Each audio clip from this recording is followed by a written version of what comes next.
Tornado watches have come out for all of northeastern Oklahoma now into southeast Kansas and southwest Missouri.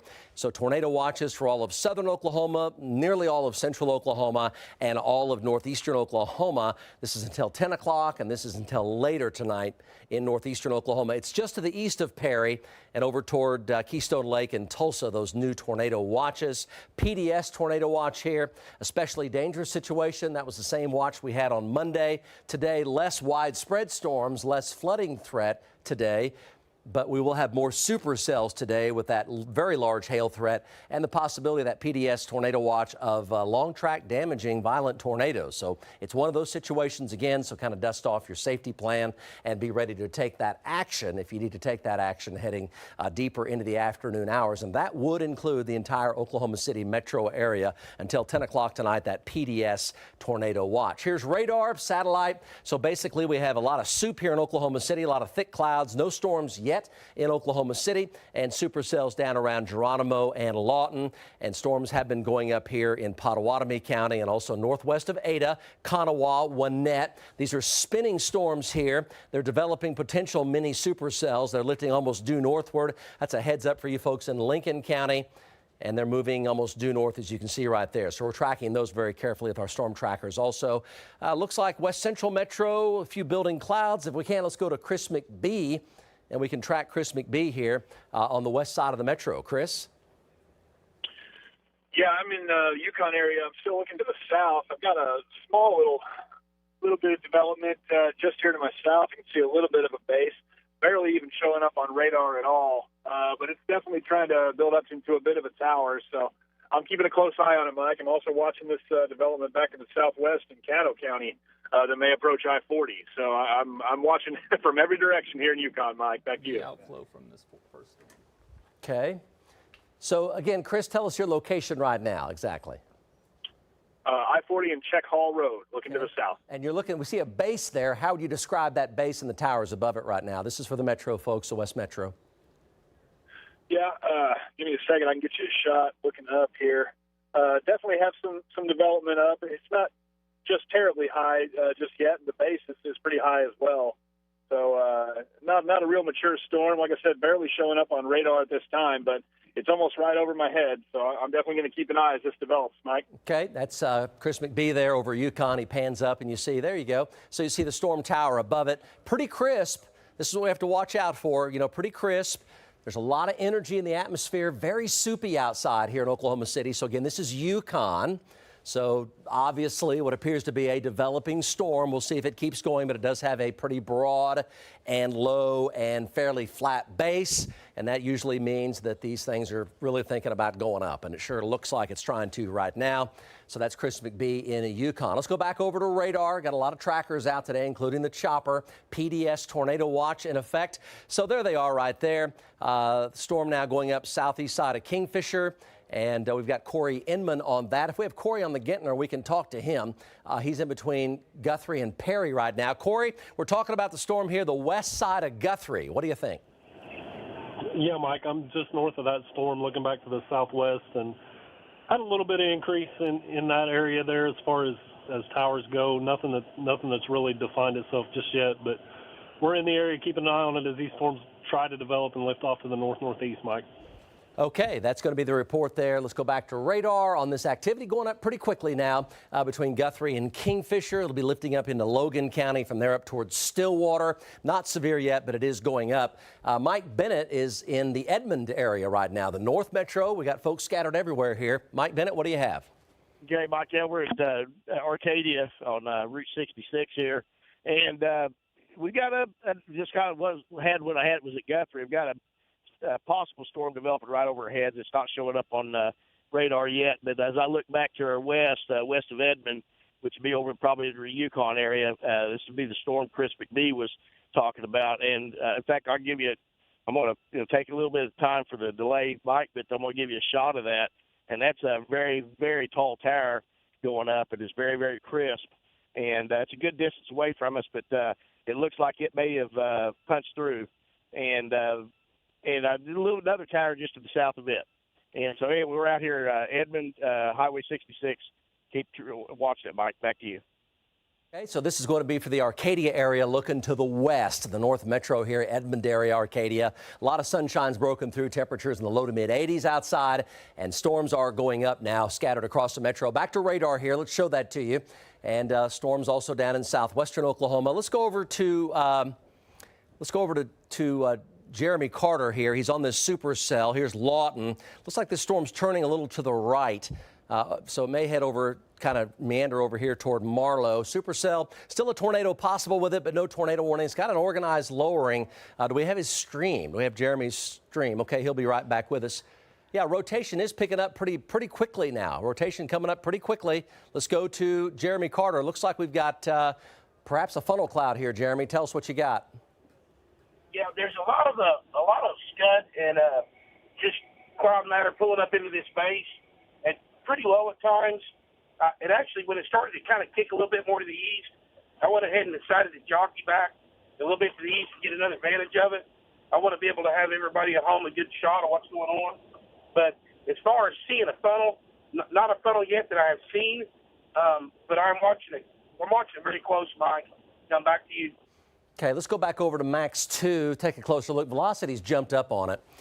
Jumped up on it quite a bit. It's getting a lot closer to tornado velocity here. Still not quite yet, but the wind, the spin on it jumped up a good strong notch northeast of Geronimo. It will go east of Lawton, but a heads up here for Pumpkin Center, Oil Center, and Marlow. Heads up for Marlow. It is turning more to the right, so Marlow, Rush Springs. Okay, heads up for you. So Marlow at 424. This is out here by Oil Center and Pumpkin Center here. Central High, these small communities on Highway 7 between Lawton and Duncan. And then Rush Springs at 433. Lindsay about 505 or so. It'll head up toward perhaps even Alec and Bradley and even Blanchard and Norman if it keeps on the current track. But the velocity has come up quite a bit on that. Let's go back over to Jeremy. He can show us a picture of that. Looked like we were getting a little organized funnel there, and then it kind of spun back down from his stream. Tell us what you have right now. Okay, so Mike, one thing that I have noticed, I relocated a little further east, the inflow winds are kicking back into this storm order now. The overall base has actually lifted a little bit, but there'll be points where a lot of scud will start building in, and it'll come down, and it'll look a lot like a funnel. Not a whole lot of spin at this point that I'm seeing visually out of that, and that scud will come about halfway to the ground. It'll kind of lift back up, kind of cycling. But with this getting into a better environment by the minute, we got to watch this close, Mike. Back to you. Okay, that's the report there on that storm. You can see the wall cloud continues. The wall cloud continues there, and basically it kind of continues to basically stay steady down in southwestern Oklahoma. So let's go back over to Max 2, and on Max 2 we can show you as it continues. Looks like it spun up and then kind of spun right back down again is what just happened. So that's definitely good. We can take the spin down effect for sure. Rotation now has spun back down on that storm. It is to the southeast of Lawton, turned to the right and picked up velocity. Now it's kind of come back down. Let's go ahead and go over to Max 1, show you a time of arrival. It's important you stay alert ahead of these storms today with a PDS tornado watch in effect. Here's the time of arrival here. Marlow 428, Rush Springs 438, Ninnekah, Chickasha, Lindsay, Chickasha 504 and Lindsay at 509. That's the supercell down here in the Lawton area. From there, it looks like it's going to track up toward the central or south metro, the way it looks at least right now. Again, Chickasha about 5 o'clock, Norman 547, downtown Oklahoma City at 604. Storms will likely form, though, between Oklahoma City and that storm. So we'll see storms arrive in the metro much sooner than this. So here's future radar here. You see a lot of action, 5 o'clock in the Oklahoma City metro area. So that will be the afternoon drive.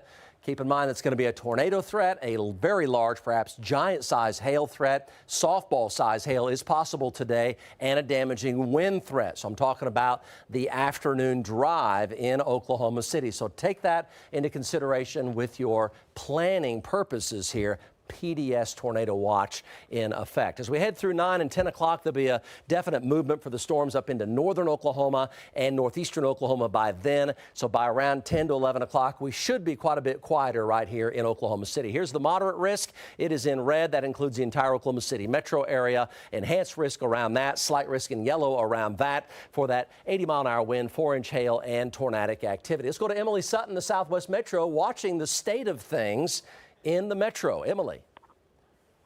Yes, Mike, we are still located southwest 119th Street and 44th. We're looking at that little cumulus now picking up on radar, the western side of the metro. It's still kind of fizzling out.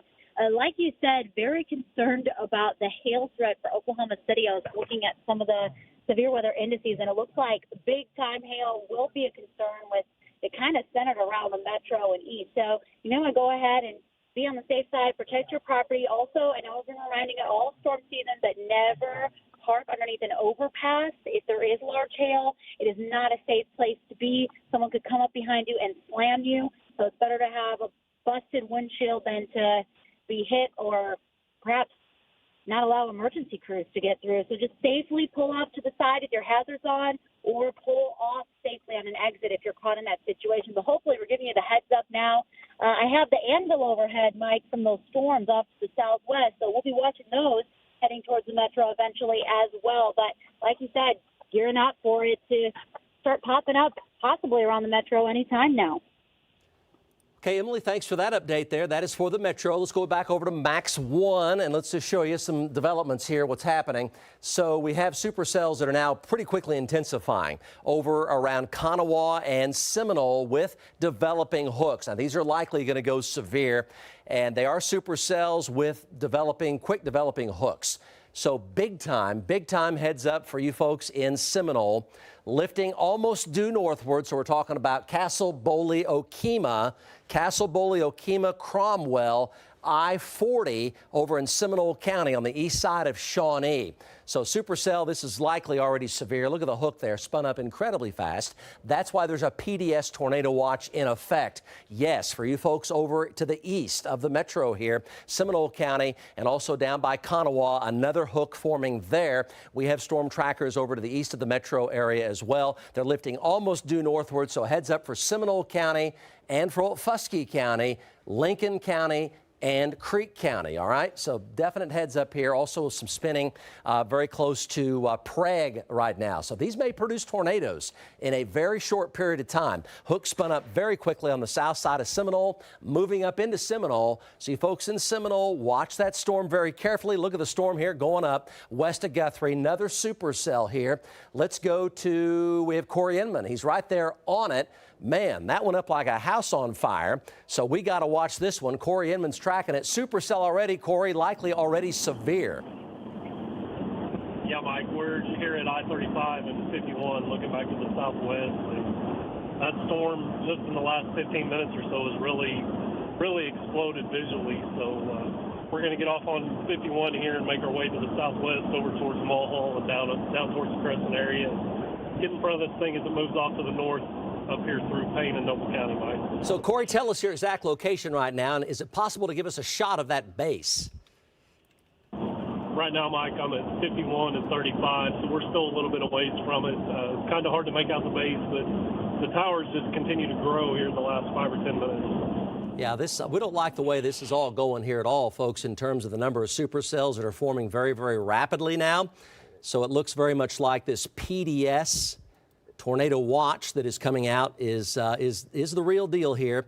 It's at least as real a deal as it was on Monday, and maybe more so. So we just want to express that to you, that you do know your safety plan and what to do if severe weather and severe storms do move toward your area. Let's go back over to Max 1. Let's go back over to Max 1. And so here's the storm now that we're concerned about. Supercell already. Corey Inman here is pretty much on it, and it's moving past Highway 33 right now between Guthrie and Kingfisher. So it's going to be lifting up into Logan County. Heads up for Stillwater on this one, all right?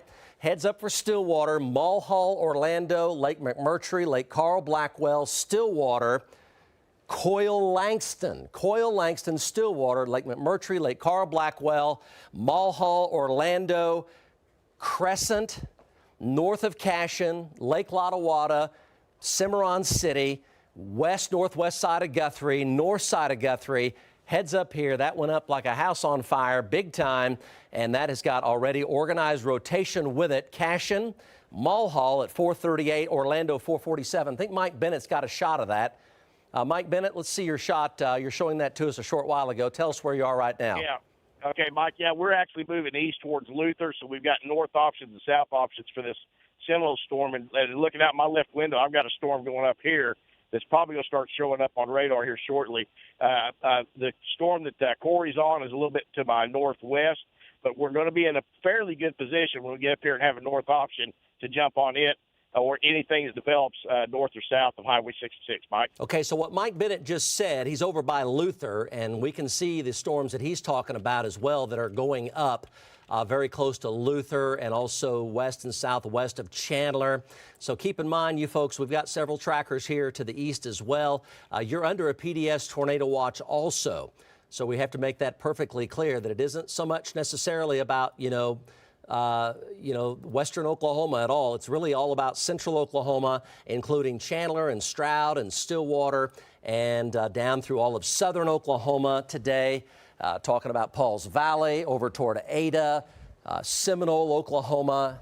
So it's really more central Oklahoma now, southern Oklahoma, and then also northeastern Oklahoma. So and our trackers are adjusting their tracks on that right now. Let's go back over to Max 1.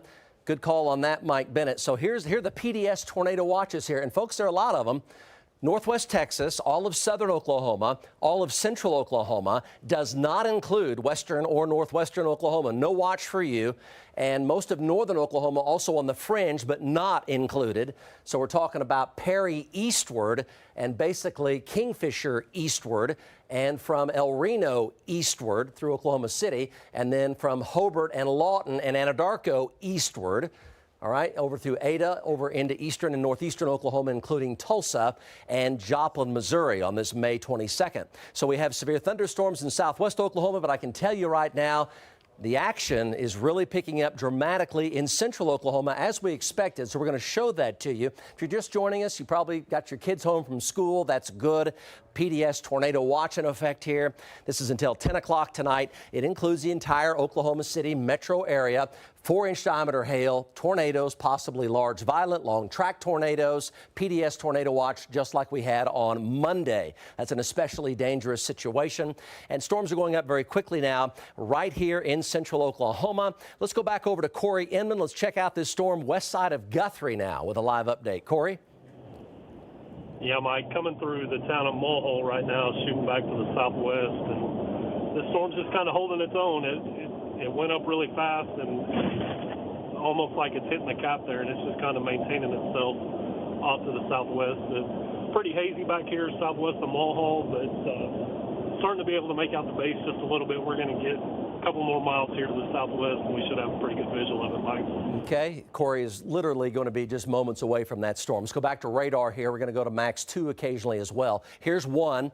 So turning a little bit more now to the right. So supercell here with rotation west of Guthrie. Heads up for Mulhall, heads up for Lake McMurtry, Lake Carl Blackwell, Stillwater, heads up Coyle and Langston, heads up Orlando, Oklahoma, and that is moving to the northeast. So into northern Logan County. Again, it has some mid-level rotation. Let's go to Max 2. We'll show you that. It's the red and the green colors here coming together. Here's the rotation south of Seminole. Let's walk on over to the one west of Guthrie. And it is mid-level rotation, not very strong, but it is definitely mid-level rotation. That is a spinning storm there. It is a supercell west of Cedar Valley and southwest of Crescent. So back over to radar here. Heads up for central and northern Logan County. And you see the motion there. Look at the hook. The hook's already increasing very quickly here. Let's go back over to Corey Inman. He's essentially now very close to that storm. Corey, it looks to me the hook is coming up very, very quickly now on your storm west-northwest of Guthrie. What do you see? Yeah, Mike, starting to make out the base off to the southwest here. Not able to find anything that, well, yeah, there is a little bit of a lowering back to the southwest. Looks to be probably due west of Crescent, maybe right on top of Crescent. Just barely able to make it out through the hills and the trees here as we're making our way to the southwest. But definitely a lowering back in there. We'll keep an eye on it. If anything changes, let you know. Okay, we suspect this one up here near Guthrie, the one that Corey's on, is going to become we sure hope not, but it may become a tornado producer, folks. We're looking at the data here during his phoner. Let's go back over to radar. Let's go back over to radar here on 1. So turning a little bit more to the right, it's got a hook here developing on it, and there's a wind shift line right now running across Logan County up into the Stillwater area. It's going to hit that wind shift line, and it's likely going to increase the rotation quickly. So this is going to be a developing dangerous situation here. Keep in mind that we're under a PDS tornado watch. That's an especially dangerous situation for softball-sized hail, tornadoes. Some could be large and violent and long track. Okay, this is the kind of day that you don't want to take lightly. Keep in mind, portable buildings, mobile homes, trailers are not safe in tornadic winds. Have to just express that to the utmost because they're just not. Statistically, those are where the disproportionately high amount of fatalities and injuries occur, not only in Oklahoma, but nationwide. So we got to stress that for you. Supercell here forming. We're going to quickly go away from that, and let's go ahead and take a look. So again, heads up for Stillwater here. There's your time of arrival. Cashin, Mulhall 438. Perry, South Perry, maybe South Perry, 505. Stillwater, 509. It's 402 right now. So about an hour from right now, Stillwater, okay? Stillwater in about an hour from right now. We are watching that and tracking that one like a hawk. It is severe, has rotation that is lowering down to the cloud base. Supercells also, which could easily be tornadic. Over to the east, spinning storms near Arcadia, spinning storms near Meeker and Prague. Not severe yet, but they're spinning, developing supercells, and moderate rotation near Seminole. This storm is severe. Had a hook on it a while ago. That hook is moderate. Let's go to Max 2, show you the velocities on that. And the velocities there are considered to be moderate to moderately low over around Seminole. It came up quickly and then it leveled off on the southeast side of Stillwater. Back over to Max 1. It is severe. Also, the one by Kanawha is also severe. That's got moderate rotation as well, near Kanawha, lifting on up into Seminole County. So Fusky County, Okemah area, heads up for you, big time. You're under a PDS tornado watch down through Seminole County. PDS tornado watch, including 4-inch diameter hail, could be large and violent tornadoes developing with any of these storms the next several hours, beginning very soon, very, very soon. Those are lifting on up through the Seminole County area up into Creek County and Fusky County. Creek County and Fusky County, as they two supercells there, both severe, both have hooks, both have moderate rotation with them. The West Metro here, this is what Chris McBee and Emily have been tracking. A storm trying to go up near Lake Hefner right now. So far, it is not doing so. Let's hope that stays that way. So there are no storms in Oklahoma City right now, no storms. And the one down to the southwest, rotation not all that strong. Can we go to Jeremy Carter on that? He's been tracking that one now. It's to the west of Marlow. There is a wall cloud, kind of a bowl-shaped wall cloud. Got to watch those bowl-shaped wall clouds carefully. Pretty shallow bowl, but it's got a great, big, flat, rain-free base on it. So those type storms you got to watch. Jeremy, go. Yeah, Mike, I definitely agree that we need to watch this. It's just kind of been holding steady, and it'll intensify a little bit and kind of break down. This thing's looking to track right over toward the Rush Springs. Mike, I'm going to stay right on this storm. We're going to watch it as it works its way to the northeast and towards Rush Springs and up towards the metro. But at this point, it don't look too crazy as far as the rotation is concerned. Back to you. Okay, let's go back to radar here. Again, great big flat rain-free base here. Wall cloud, it's got moderate rotation with it. No tornado warning. The hook has gone away for the time being. It can come back very, very quickly. Let's hope it doesn't. But we're talking about east of Lawton, west of Marlow, heading for Rush Springs. Okay, severe thunderstorm warning. Hail size between golf ball and tennis ball size with this. It is a supercell, and it's moving northeast around 30 to 35 miles per hour. That'll take it through the Rush Springs area, and then from there up toward Ninnekah, Chickasha, and Lindsay. Chickasha at 5:04. Current time is 4:05, so an hour from right now. And from there, we're talking about Norman at 5:47 and downtown Oklahoma City around 6:04. With that storm, additional storms may go up between here and there. And again, future model data shows we have a lot of activity in the next 5 hours or so, 5 to 6 hours. Back to Corey Inman. Let's get a look at this storm northwest of Guthrie right now. Corey?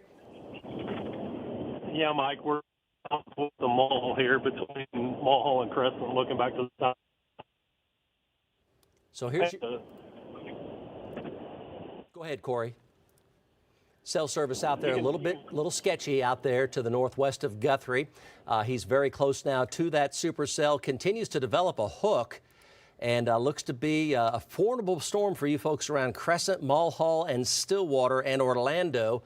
Corey's got an excellent view of it right there. This is a heads up for Logan County over into McMurtry, Carl Blackwell, and Stillwater, Mulhall, Orlando. Go, Corey. Yeah, Mike, we're here southwest of Mulhall, between Mulhall and Crescent, looking back to the southwest. And you can see, if you look on the left-hand side of the shot, just how sharp this tower is on the south side. They do have a little bit of a beaver's tail coming in from the southeast. The lowering that we were looking at a while ago has dissipated. It looks like it might be trying to recycle and form a new lowering in there, but definitely keeping an eye on it. We're right here next to it. Perfect position. If anything happens, we'll let you know, Mike. Back to you. Okay, so you mentioned beaver tail. For the viewers, that's the low-level inflow that is getting stronger and stronger. These things pull in all this juice and fuel down near the surface that we're all in right now, and it forms what's called a beaver's tail because it looks like a beaver's tail. And that's what he's talking about right now. Corey, so you mentioned a rock-hard tower on that. Describe that storm to us. Looks to be a formidable storm right now. It is severe. Yeah. So that's going to be the view there to the northwest of Guthrie right now. We think that this is going to be turning more to the right the way it looks, and that'll be turning more to the right. That's why there's a heads up for the Stillwater area. Let's go back over to Max 1. And on Max 1 here, look at the tornado watches here lined up from northwest Texas all the way to west of Chicago. And these are PDS tornado watches. Is that a severe thunderstorm warning for Seminole County, also for Logan County, and for southern Grady County? So right now, no tornado warnings, but that could change on really short notice the way things are going. It is a PDS tornado watch for an especially dangerous situation for possibility of large damaging tornadoes that may be long track. And we have a lot of supercells forming out there right now in addition to giant sized hail. This moment in time, there are no severe storms in the Oklahoma City metro area, so we're watching that. We've got a lot of trackers out, Emily Sutton being one of those, Chopper 4 as well, Chris McBee. We've got an army of folks out there today like we did on Monday to keep you forewarned on this. And here are the current areas of severe storms east of Oklahoma City, north of Oklahoma City, and to the southwest of Oklahoma City. And the storms are all generally moving northeast at around 30 to 35 miles per hour. So severe storms near Seminole, severe storms northwest of Guthrie, and severe storms down to the southwest of Chickasha. Let's go back over to Corey Inman on this storm. This is going to be hitting a wind shift line. So back over to Corey Inman. It's going to be hitting a wind shift line. Let's go back over and check out his stream. Is he on the Gentner here? We can talk to him. Hitting a wind shift line, and the rotation may ramp up on this one pretty quickly. Yeah, he's in a little spotty cell phone coverage right now. Let's go back over to Max 2. Max 2 kind of showed us a nice view there on 2 of the soup and the moisture that we have outside right now. And a lot of cumulus clouds here kind of feeding. Damien's going to drive this. So let's go ahead and drive this, Damien. Let's start off up here to the north of Guthrie. So we're going to push in here. And again, you see the hook there started to the storm started to kind of drag a little bit across, the map. And when they do that, that means the rotation is down at the cloud base and the storm physically starts to drag a little bit across the landscape because you get some friction effect down near the earth. So it's starting to drag and slow down. When you see that, oftentimes the rotation jumps up and it tornadoes very quickly. And it started to make that dragging effect, and it's also turning to the right. We really suspect this one's going to be a tornado producer. And it won't be very long either. Mulhall 439, Langston 449, Stillwater 512, Glencoe Sumner, Cushing 536. We suspect this will be a tornado producer up here, and it may not take very much longer. Let's go over to Corey Inman if we have him. He's back up with us now. Looks like a big lowering there, Corey. Tell us about that. Yeah, Mike, I'm 5 miles west-southwest of Orlando, looking back to the southwest towards Crescent, and you can see, as I told you a while ago, that was recycling, and there's a nice big lowering here just to the left of the rain-free base. You can there's a little bit of rotation in there, Mike, but it's kind of hard to make out because of the haze, and we're having to sit here on top of the hill and watch where we're going because of the floodwaters up in this area. But just a little bit of broad rotation back to the southwest. Should be right over Crescent right now. And this thing, like you said, it's starting to make the turn more to the east than to the northeast as it has been in the last 5 or 10 minutes. But we're going to sit right here, perfect position. If anything happens, Mike, we'll be able to see it. Back to you. Okay, let me just show you something right here. So if you look, got to look through the haze, okay? The storm's heading directly toward him, all right? So this is coming out of the area northwest of Guthrie, okay? So above this is a rock-hard storm tower. And if you look carefully, here's the rain and hail right here. The block, the wall cloud's got a definite block shape to it from there to there. It basically is a rotating cylinder in the air, like a soup can. So the soup can's coming all the way down to the cloud base and then blocking out a lowering that's almost perfectly square.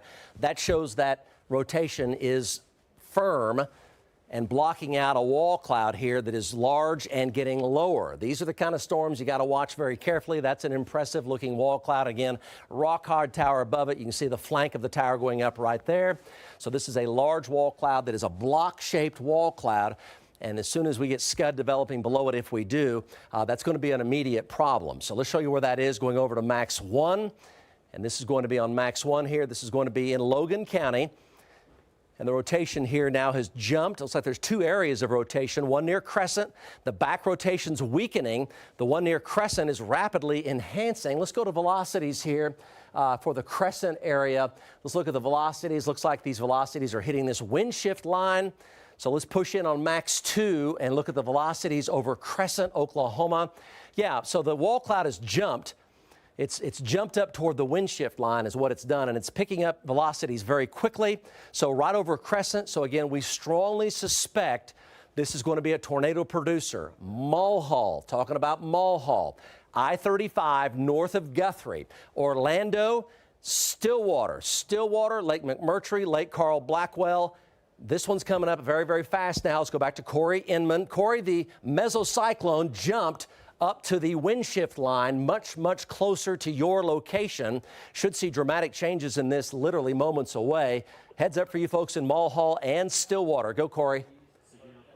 Yeah, you can see the wall cloud here, Mike, as it comes out of the haze finally. It's a fairly large wall cloud, not too low to the ground right now, but it continues to get its act together as it rides this boundary here that's laying just to the north. As the storm gets to the boundary, should help to intensify this storm, but pretty good wall cloud here just to the southwest. Should be right over the town of Crescent right now, Mike. Yeah, the hook on it's coming up very quickly, very, very quickly. Let's go visit other storms here while we're waiting on that one. So let's go back over to Max 1, back to Corey Inman here momentarily. Again, Mulhall, Stillwater heads up. So we've got a lot of supercells out there today. Here's the North Metro and the East Metro. Here's Oklahoma County. There are no storms in Oklahoma City right now, but near Kearney, spinning storm going up there. Not severe, but spinning. And then over here by Cromwell, hook here, also starting to turn to the right. So heads up for Okemah on this one, Cromwell and Okemah. So I think we've got Mark Dillard. We have Mark on the Gentner here. We can talk to Mark. He's not too far away from this particular storm here. Also, Mike Bennett. Do we have Mike Bennett? Let's talk to Mike Bennett. He's on this storm here to the east. This is east of Oklahoma City on I-40. Mike? Okay, Mike, yeah, we're at Warwick, and we're going to make our way to 177 and drop south and kind of take a look at this storm that's in the southwest of Okemah. Take a look at it, take a look at the one south of that, and then we've got a storm up north of us, too, that we're kind of keeping an eye on. So right now we're in kind of a planning stage, just trying to figure out which storm is going to be the best one to jump on and before it moves out of our viewing area. Mike? Okay, so tell us your location again, Mike. We're at Warwick. It's a highway, basically 177 and I-44 junction, and we're going to drop south from here on 177 shortly. Okay, appreciate that. So heads up for you folks in Okemah, Cromwell, Okemah. So you need to know that this is a supercell here that is turning more to the right, which is going to increase the possibility of tornadic activity. So let's go over to Max 1 and do a storm projection on this. You're under a PDS tornado watch as well. That's going to be Cromwell at 4:25, Okemah at 4:33. Current time's 4:15. So you're looking at less than 30 minutes from right now. It is turning right, and it's heading directly for Okemah. So Cromwell, Okemah, you're under a PDS tornado watch, supercell to your southwest, moving directly toward you with large hail, damaging winds, and intensifying rotation here. Storm is leaning more to the east, which enhances the low-level inflow, which increases the possibility of tornadic activity. All right, Cromwell, Okemah. Next storm down the line, also rotating supercell just to the south and southeast of Seminole, lifting to the north-northeast. That's going to be Wewoka, Seminole, over into northern Hughes County and southern Fusky County again. So 2 supercells here. Do we have Mark Dillard perhaps on the phone? We can talk to Mark, and he's over here eastbound on 40 between Shawnee and Seminole right now. Mark, are you there? Yes, Mike. Just on I-40 here, heading east.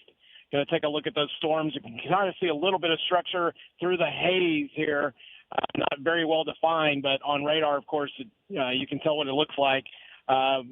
If those storms can start to anchor, Mike, that's when we really start to get concerned that they're going to be possible tornado producers.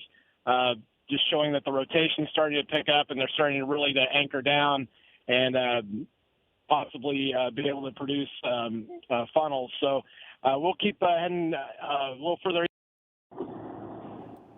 Okay, appreciate that, Mark Dillard. Again, this is for you folks over to the east of Oklahoma City. These are supercells over here that are pushing up toward Okemah and near into the south and east of Seminole, Oklahoma. We've got Mike Bennett and Mark Dillard over here. Let's go back over to Max 1 on radar. And we're visiting these areas for you folks over here by Seminole and Okemah. So rotation there, supercell, mid-level rotation. Let's look at the velocities on that particular storm there, Damien. Let's take a look. Southwest of Cromwell and just to the northeast of Seminole on Max 2. On Max 2, the wind velocities here. So, yes, that's strong rotation right there. Southwest side of Cromwell picking up a lot. This is very close to tornado warning criteria right here. So you folks in Cromwell, it's time to go to your safe spot right now. Remember, trailers and mobile homes, they're great places to live, but they're not safe in tornadic winds. So Cromwell up into Okemah. You folks stay alert and be ready to go to your safe spot at a moment's notice. PDS tornado watch in effect. So Cromwell, that is developing tornadic circulation right there on the southwest side of Cromwell. Tightening up, reds and greens are getting brighter, so it may not be much more time before this produces a tornado. Let's go back over to Max 1. Again, that's Cromwell and Okemah. Look at the hook. The hook really spinning up. This looks like a tornado-producing supercell right now. So this is going to be for you folks in Okemah and Cromwell. Cromwell right now. You folks in Cromwell, go to your safe spot right now. Tornado warning, I think, will likely come out on this here at any moment. Cromwell up to Okemah, I-40 here, east of the Seminole exit over to Okemah. Looks like a tornado-producing supercell right now. We'll see how long it takes here for the tornado warning to come out, but it's not going to be much longer at all. Hook looks like a tornado perhaps even developing right now. Very close to Cromwell, maybe the west side of town, but very close to the town of Cromwell, eastern Seminole County. I-40 dangerous now. I-40 dangerous, large hail, threat of a tornado from the Seminole, east of the Seminole exit over to Okemah. If you're listening to us on radio right now and radio stations are coming online, we can show you that full screen in a little while, but AM 1000 KTOK being one of those.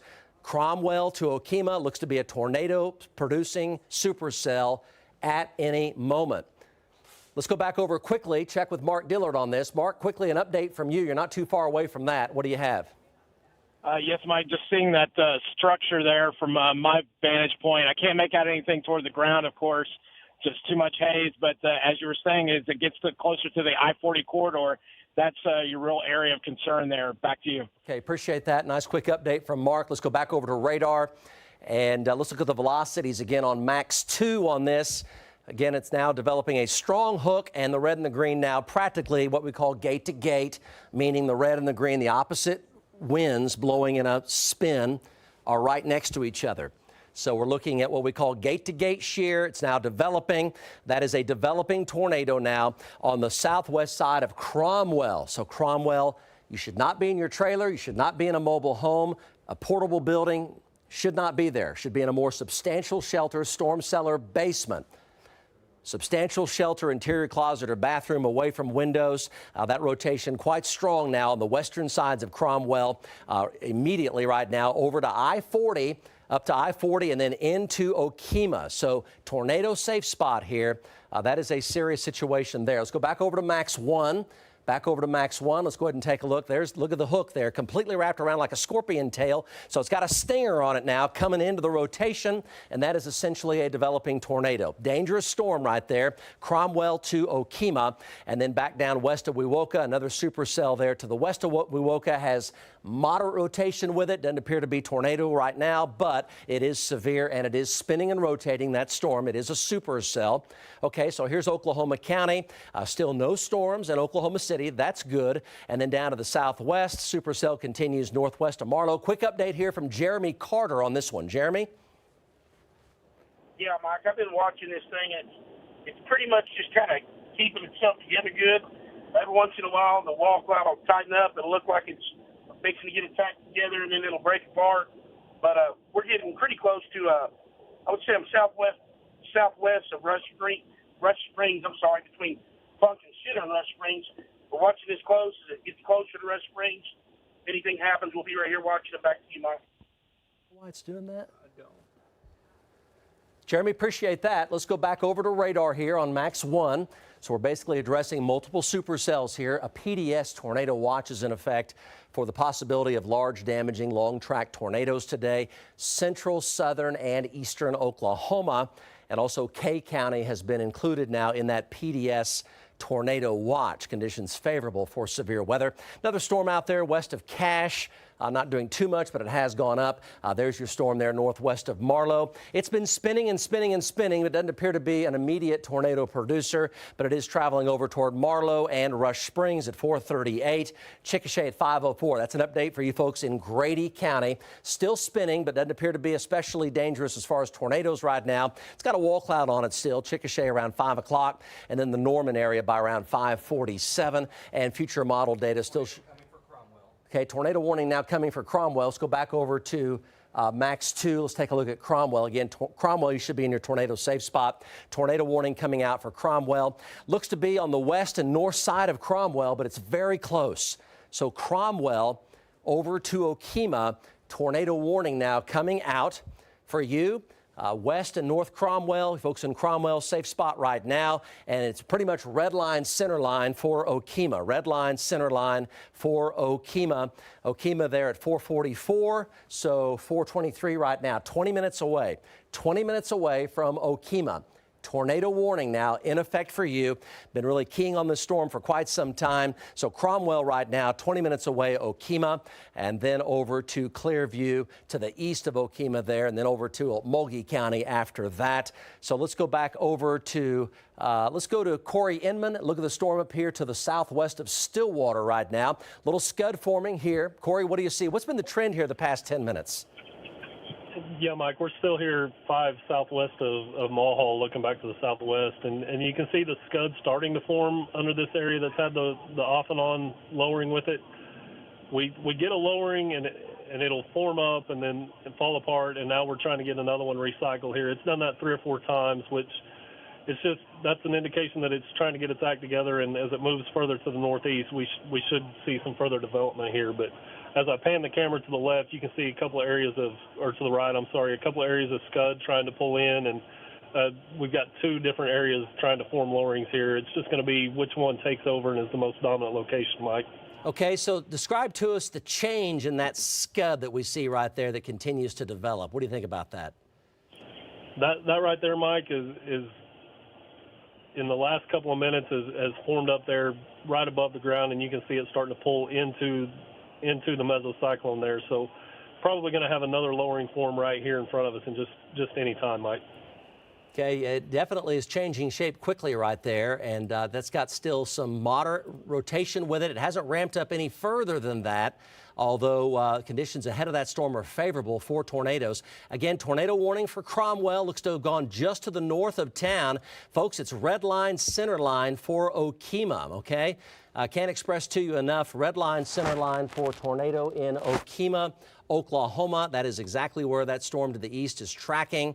So let's go back over to the to Max 1, and this is going to be a tornado warning for Okemah. Looks to be a tornado perhaps on the ground right now. It's got gate-to-gate rotation with it, and it is heading directly for Okemah. So you folks in Okemah, tornado safe spot away from windows, all right? Away from windows, tornado safe spot away from windows. There it is right there. Classic hook echo here, southwest of Okemah. It's got a stinger tail on it here, scorpion's tail, strong rotation as well. Okemah 442, Clearview 452, and then from there east of Okemah by 5 o'clock as it moves over through the Okemah area. Back over to velocity on that, Damien. Let's take a look. And it's going to be this area here just to the west and southwest on Max 2 of Okemah. And there's your tornado circulation right there on the northern side of Cromwell. So going up to Interstate 40. Going up to Interstate 40 here over through Okemah. So it is red line, center line for Okemah, and it could be producing a tornado here at any time. So a heads up for you folks in Okemah. Let's go over to Mark Dillard right now. Check out with him. He's over here approaching that storm from the western sides. Quick update from you, Mark. Yes, Mike. Just continue with quite a bit of haze between me and the actual lower part of the storm, but starting to make out some structure higher up. Just going to be possibly kind of difficult to see it with all this haze out here. So I do warn folks on the I-40 corridor, if you're in between Seminole and Okemah or on either side, you might want to pull off, wait this one out. But folks in Okemah, heads up for sure as this thing crosses I-40 and heads towards you. Back to you. Okay, Mark, appreciate that. Let's go back over to Corey Inman with an update on the storm north of Guthrie right now. And that's going to be that area there to the north of Guthrie. Update for southwestern Oklahoma here. This is good news. The storms in southwestern Oklahoma aren't doing really too much. There's Corey Inman's stream. That's going to be north of Guthrie, southwest of Stillwater. Again, the wall cloud there in the center of your screen. It's a large wall cloud. Fortunately, it's not lowered any more than that. This is going to be north of Guthrie and southwest of Stillwater. It's approaching Corey Inman here from the southwest. Let's go back to Max 1, take a look at southwestern Oklahoma. And again, this storm down here just kind of spinning away, just a moderate rotation here, no tornado warning. And this is going to be traveling up through Rush Springs. It's in the tornado watch, but no tornado warning. Another storm out by Cache in western Comanche County. Let's go over to, do we have Jeremy Carter here? He's on this storm here just to the west of Rush Springs with an update. Jeremy? Yeah, Mike. It's a lot of the same with this storm. It's just, like you said, it is spinning. We'll have a wall cloud that it will begin to look good. It don't seem to last. I do have concerns about it getting further east in a little bit more populated area if it were to take off. But so far, so good. I'm going to keep my eye on it, Mike. Back to you. Okay, Jeremy, appreciate that. Let's go ahead and go take a look at the current watches and warnings that we have going on right now over on Max 1. And this is going to be a tornado watch here until 10 o'clock tonight, PDS tornado watch. Tornado warning for Okemah, northern Seminole County into western and central Fusky County. The tornado watch is here from northwest Texas all the way to west of Chicago, and there are no current severe thunderstorm or tornado warnings for the Oklahoma City metro area. Severe thunderstorm warning northern Logan, again tornado warning near Okemah over into Fusky County, and severe thunderstorm warnings just to the southwest of Rush Springs. Again, there's the metro there. Currently, no tornado warnings are in effect. Let's go to Emily Sutton here in the metro, watching things very carefully right here in Oklahoma City. Emily? Yes, Mike, we are still hanging out. We're actually in the OCCC parking lot. We're not done yet with the threat for the metro. I mean, it's still very warm. It's extremely humid out. The atmosphere is primed and ready. So don't let your guard down yet. I know we're seeing the little cumulus clouds bubble up around us and then pulse back down. You can see some of those severe storms off in the distance. No storms yet over the metro.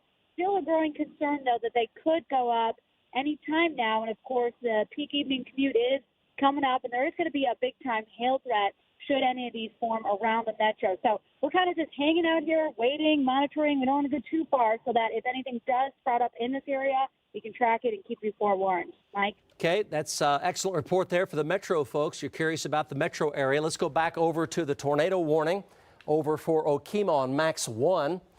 And Stinger's tail here, Scorpion's tail, classic looking signature here for a tornado producing supercell. Again, pretty much heading directly for Okemah. May go on the western side of town, but pretty much red line, center line for Okemah. And also the next storm down the line, tornado warning there also. Okemah coming up here in about 10 minutes from right now. Current times 4:30, 4:42 in Okemah, Clearview, and over to the east by 5 o'clock over toward parts of Okmulgee County.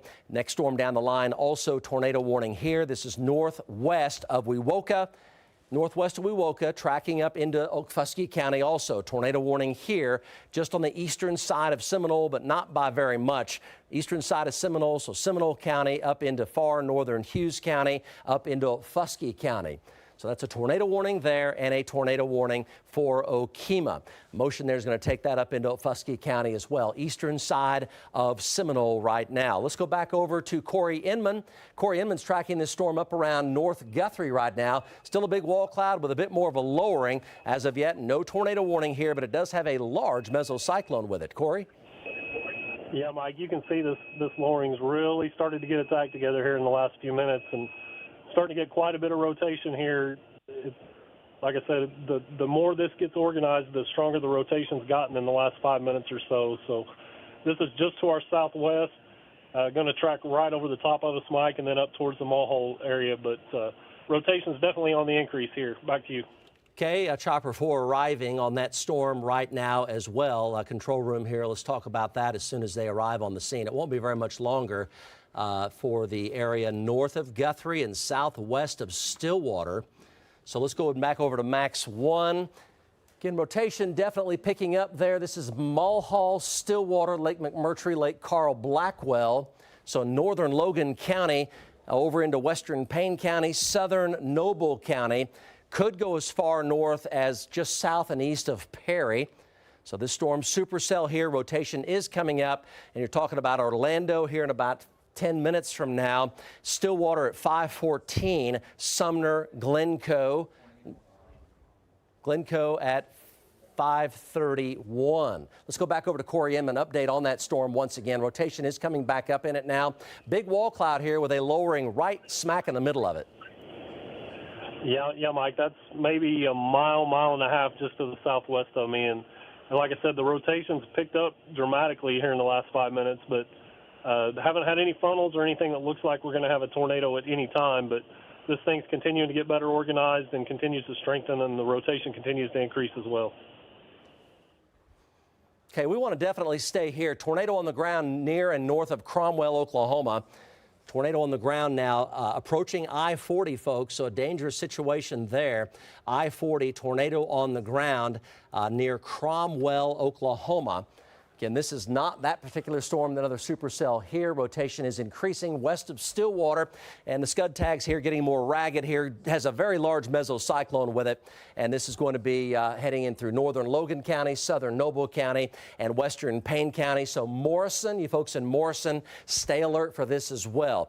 Orlando, Mulhall right now, Mulhall in particular. Let's go back over to Max 1, look at radar here. Here's the storm, supercell, severe. No tornado warning right now, but the rotation is picking up. The choppers arriving on that storm right now. So looking at Orlando, Mulhall, and then Stillwater at 5:18, Sumner, and then from there over into the Morrison area from Stillwater and Sumner, Oklahoma. So northwestern, western Payne County, southeastern and southern Noble County, then from there into Pawnee County. Here's Oklahoma City. Still nothing going on right here in Oklahoma County. That's good.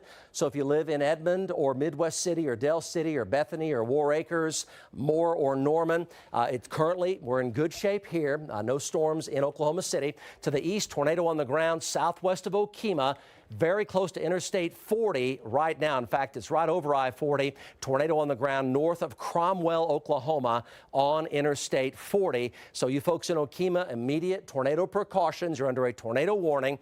Trailers, mobile homes, temporary structures are not safe.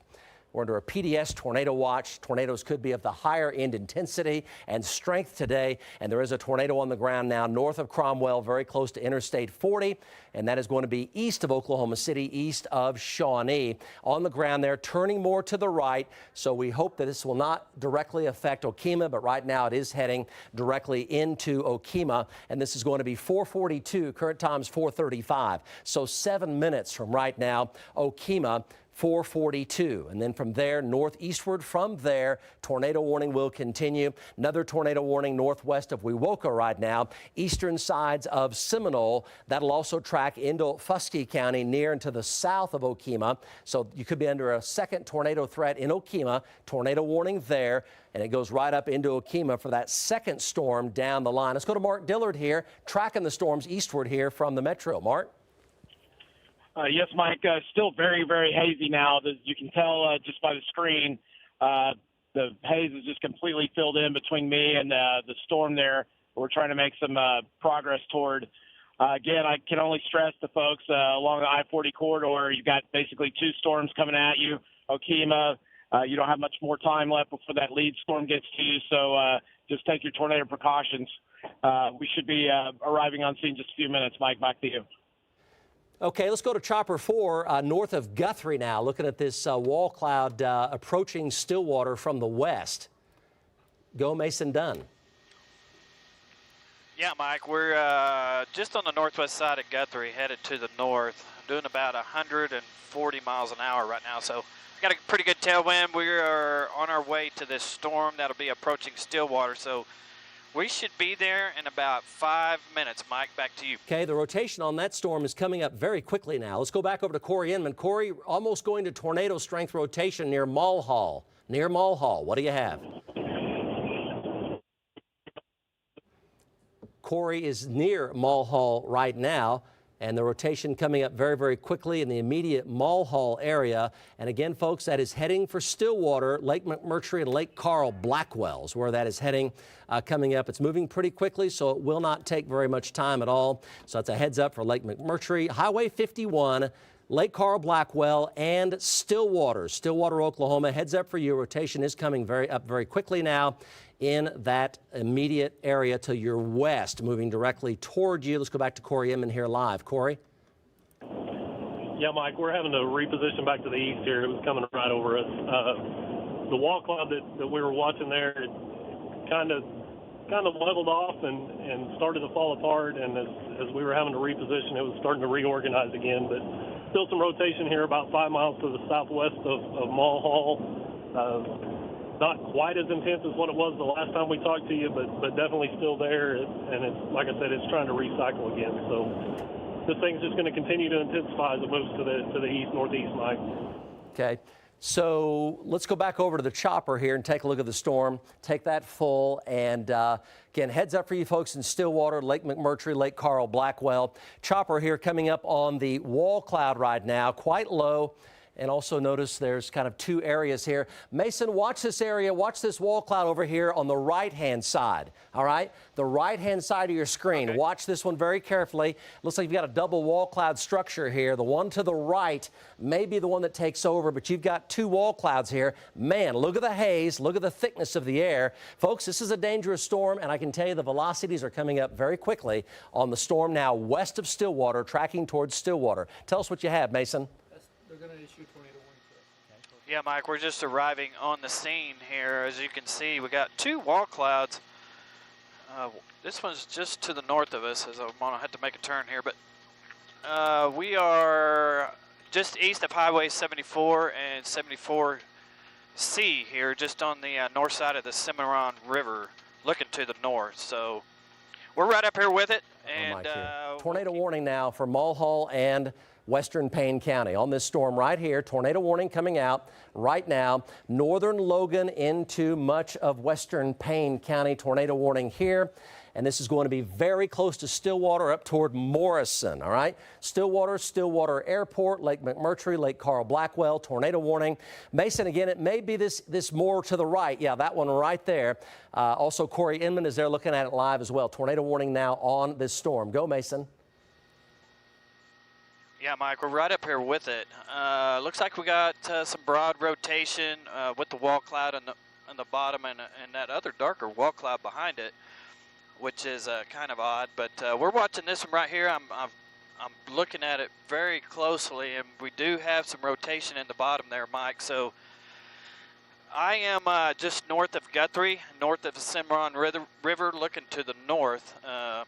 Still a lot of flooding out here, by the way. If there's chasers down on the ground, they're going to have a hard time getting around with all the roads closed around here. So looks like we might have just a tiny little, I don't know, I wouldn't even call that a funnel yet, but you can see it kind of sticking out on the bottom and coming back. Well, that looks like a tiny little funnel right there to the right. So we're right up here with it, Mike. We're going to keep you updated. Back to you. Okay, here's Corey Inman's stream right here. You see that double wall cloud structure that we have right here. Let's jump Corey into this.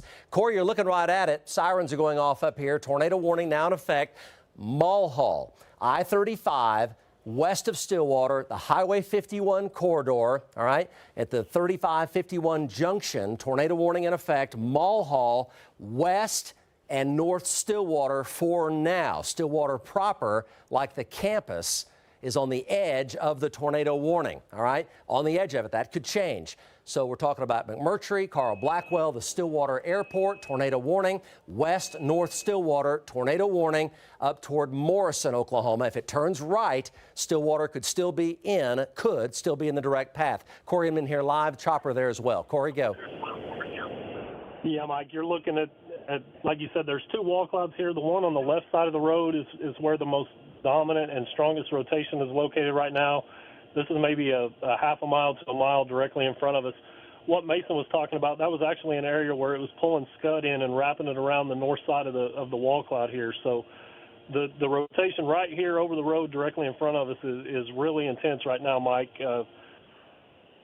Looks like we may, you can see it's still pulling some scud in there. Not quite sure that's a funnel, but definitely pulling scud and a lot of rising motion right here over the road directly in front of us. So this is just a matter of time, Mike, before we could possibly have something on the ground. This is just to the southwest of Mulhall. So anybody in the Mulhall area needs to go ahead and get to their safe spot now. This thing moving northeast directly at Mulhall, Mike. Okay, let's go back to the chopper here. Get an update from Mason Dunn, also right there on the scene, west side of Stillwater. Mason?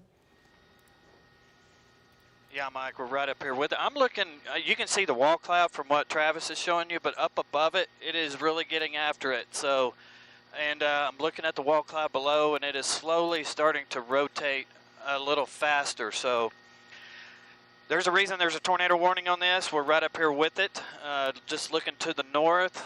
Let me put my radar up here, and this will be headed right towards Mulhall, as I can see right now. Mike, back to you. Okay, yep, sirens going off up there in northern Oklahoma and northern Logan County. So tornado warning is in effect. Let's go over to Max 2 and look at the wind velocities. It's approaching tornado strength. Also, it looks like the tornado is going to go north of Okemah for you folks in Fusky County. It's been on the ground. Debris on, was it Highway 54? Highway 54, debris on Highway 54 a few short minutes ago. The tornado should go, but damaging winds in Okemah on the southern side of the tornado circulation. But it looks like it'll go up here toward IXL and up toward Castle Boley, east of Boley there, and just to the south and southeast of Castle. But tornado circulation quite strong. Northwest side of Okemah, up in the hills up there on the northern side of Okemah. So that's an update for you folks in Fusky County. Rotation back down to the southwest is not quite as strong, but it's still there south of Cromwell. Tornado warning with both of those. Let's go back over to Max 1. Looks like a funnel cloud here forming. Looks like a funnel cloud forming. The hook's coming around, folks. This doesn't look too awesome here for the west and north sides of Stillwater. If it turns more to the right, folks, that's a developing tornado right there. If it were to turn right, it still could go into Stillwater, so don't let your guard down. Let's go back over to the chopper here. Looks like a funnel forming right now, very close to Mulhall. Yeah, guys, Travis giving you a good shot there. We have kind of two little wall clouds. This is the one further to the north. As you can have a good look at it, just like I am. We're right up here with it. It looks a little... I tell you, the rotation is, the rotation is there, but it's not rotating a lot at the moment. So hopefully it doesn't. We're up here keeping an eye on it. I'm looking at the clouds up above this. Kind of the rotating the actual wall cloud is getting bigger, even though we're kind of up underneath it, up above us. As you can kind of see there, the little white clouds are really getting with it up there. So we're just going to keep an eye on it. Mike, looks like we got another funnel maybe coming out kind of the back of that wall cloud there. So we're going to keep an eye on it, keep you updated. Back to you. Okay, so that was a big funnel cloud there that formed, right? That was a big funnel cloud, firmed up, started lower to the ground, and then fortunately spun back out and went back up. But it is relocalizing, that rotation's relocalizing. So this is going to be a troublemaker right here. This is a big-time troublemaker. What are the winds in Stillwater right now? They're like out of the southeast? Yeah. Are they 150 degrees, 140? 135. So the winds are out of the southeast in Stillwater. This is a big-time troublemaker here. Let's go back to radar, show this to you, checking with Corey Inman here coming up. So you see the hook coming around. It's right over Mulhall currently. It's going to have a tendency to turn to the right. Let's hope it stays west and north of Stillwater, but for you folks west and north of Stillwater, bad for you because it looks like it'll track perhaps just to the west and north of Stillwater. The Stillwater Airport is very much in the tornado warning. Okay, so this is going to be tracking to the east-northeast. It is definitely turning to the right, more to the east. So Stillwater is still in that cone there, that red cone of danger. Red cone of danger, Stillwater on the edge of it, but still in it. Mulhall right now, Stillwater at 522. Stillwater Airport especially.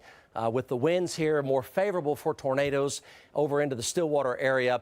This is going to be a likely troublemaker here. Big fat funnel cloud formed and then spun out, and that's good. Let's go to Corey Inman here looking at it live. Big wall cloud, big mesocyclone. Corey, what do you have?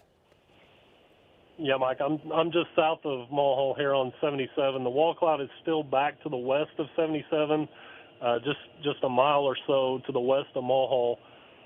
As you were saying, the north wall cloud has become the more dominant one, and that's the one that had the funnel coming out of it. The wall cloud that we had here on the south end is almost completely dissipated. So as this one takes over and continues to intensify and the rotation continues to increase here, moving into the Mulhall area and eventually on over to Stillwater, maybe between Stillwater and Perry, Mike. Okay, so I need to express to you folks in the Stillwater area, stay alert. Don't let your guard down here. Tornado warning. Mulhall, you should be in a tornado safe spot. Lake Carl Blackwell, Lake McMurtry, you should also be in your tornado safe place. Remember, mobile homes, portable buildings, trailers, they are not safe. That is a large wall cloud that's got some strong rotation with it. It produced a funnel cloud. Conditions are favorable for tornadoes over toward especially west and north Stillwater. If it is to turn more to the right, which they often do when they start tornadoing, Stillwater could still be very much in danger. But west Stillwater, north Stillwater, very much so. Stillwater Airport, west Stillwater. A lot of folks live on the west side of Stillwater these days. Let's hope that doesn't produce a tornado, but the trend is not good here. So we're talking about coming out of Mulhall right now. Let's go back over to Mike Bennett near Boley. He's over there on that storm in north of Okemah right now. It's been producing tornadic activity with debris crossing Highway 54 now north of Okemah. Go Mike Bennett. Okay, Mike. Yeah, we're in Boley right now. No, I'm sorry. We're about 4 miles west of Boley. We're in Boley, Mike. I'm sorry. Chase partners tell me we're in Boley right now. We're moving east. We're ought to be able to here just shortly when we come out of town here. We should be able to get a view of the structure of this, but we're going to come in from the back side. And I'll tell you, it's like everybody's been saying. There's a lot of haze out here. It's almost like a light fog, and so we're straight north of the tornado-warned storm and it's straight south of us, so we may have a view on it when we get up here and get out of the trees. And we're coming in on the back side of the tornado-warned storm up near Okemah, and so we're going to have a view of it here shortly. We just got to get out of these trees and hills. Back to you. Okay, let's go take the overview here. Let's go to Max 1, show you what's going on. If you're joining us here, let's give you an overview so you know what's going on and where everything is here, right? So we have three areas that are really dangerous right now, west of Stillwater and also north of Okemah. and then south of Okemah, over here to the east of Oklahoma City. This is a PDS tornado watch until 10 p.m. That is for the possibility of large and damaging and long track tornadoes and some giant hail up to about 4 inches in diameter. So we're tracking with our trackers here, west side of Stillwater, also by Boley, north of Okemah. Right now, a watch for the metro, but no warnings for the metro. No severe thunderstorm or tornado warnings for the Oklahoma City metro. So that's good. If you live here in the metro right now, just watch things, right? Conditions are favorable, but nothing has actually happened in the metro yet. And storms down in the southwest here have weakened a bit southwest of Grady County near Chickasha and Ninnekah. So that warning has been allowed to expire, that severe thunderstorm warning. But the storm up here by Mulhall on the wind shift line has a hook. Could be a tornado producer at any time. Let's go back over to Corey Inman here looking at this live. Corey? Yeah, Mike, I'm about a mile and a half south of Mulhall. You can see the water tower Mulhall in the shot here. The wall cloud is getting ready to cross 77 at Mulhall right now. Rotation still right here over the highway just to the north. Have an off and on funnel that tries to drop out of it, but nothing really like what we had back a few minutes ago when we had the large funnel. But the rotation continues over the town of Mulhall right now, moving off to the east-northeast, Mike. Okay, so still showing some tornado strength rotation in that lowering there underneath the wall cloud. So still no tornado, but it did produce a large funnel cloud a short while ago. And fortunately, this has not produced tornadic activity. Now, there are tornadoes north of Okemah right now. Let's go back over to radar and show you where things are. So this is going to be the area west of Stillwater. Storm still moving kind of east-northeastward here, so still Stillwater not out of the woods at all, especially west and north Stillwater, Lake McMurtry, Lake Carl Blackwell, tornado precautions right now. And around Lake McMurtry, Lake Carl Blackwell, go to your tornado safe spot. Let's go to, who shot? Aaron Brackett. Here's looking at this storm right here. Let's go to Aaron Brackett near Guthrie looking at that storm. Aaron? Yeah, Mike, we're in North Guthrie here, just south of Mulhall, and yeah, we see the same thing that Corey's seeing. And we weren't here when he had a larger funnel that he was talking about, but still, there's a lot of turning in this thing. A lot of there's some horizontal rolls that we're seeing right now, and I mean that's no surprise, especially since it's on that frontal boundary. We've got winds converging on each other, and right now our temperatures are upper 70s here in this area. Tons of humidity. Dew points have been through the roof pretty much all day long. So. We're watching kind of from a different angle that he is, the same part of the storm. So we're kind of looking at it from different angles, analyzing it. And right now, no funnel. But, yeah, folks, ahead of this thing, you need to definitely take your tornado precautions. I will say, though, the storm has really slowed down its motion. So it almost feels like it is trying to root and anchor down, Mike. Okay, that's over there by Mulhall. Let's go back to radar here. So still no tornado with that. That's good. So the hook there is very close to Mulhall currently, and it's moving to the east-northeast. There's your time of arrival here. Tornado warning here, west and north Stillwater, and over by Lake McMurtry and Lake Carl Blackwell. From there, Morrison at 5:34. The metro's still in good shape. Oklahoma County in good shape. We've got trackers here all around the metro here that we're periodically checking in with. Now over to the east, tornado continues here, and we're talking about North Okemah up here in the hills up toward Okmulgee County and the town of Okmulgee. Let's go to Mike Bennett. He's tracking that storm. He's very close to the rotation and the tornado right now. Mike Bennett, go. Okay, yeah, Mike, we're closing in on it real quick. We're going to have a view of it here shortly. If we can see it from behind we're just barely behind it. A little confusion about our location a while ago because both our GPS pucks lost satellite. We're back online now, so we know where we are, and right now we're kind of obstructed by trees, and I can't see anything in terms of a wall cloud or anything. But I'm going to have that view here in about probably another minute or two, and so if you give me just a minute, I'll have something to talk about. Yeah. Mike. Okay, looking at the rotation west of Stillwater, nothing earth-shattering there. That's good. Nothing big time. Let's go over to Mark Dillard. He's also over here by Okemah near Cromwell, Oklahoma, tracking 2 tornadic supercells over in Ofuskie County. Go, Mark Dillard.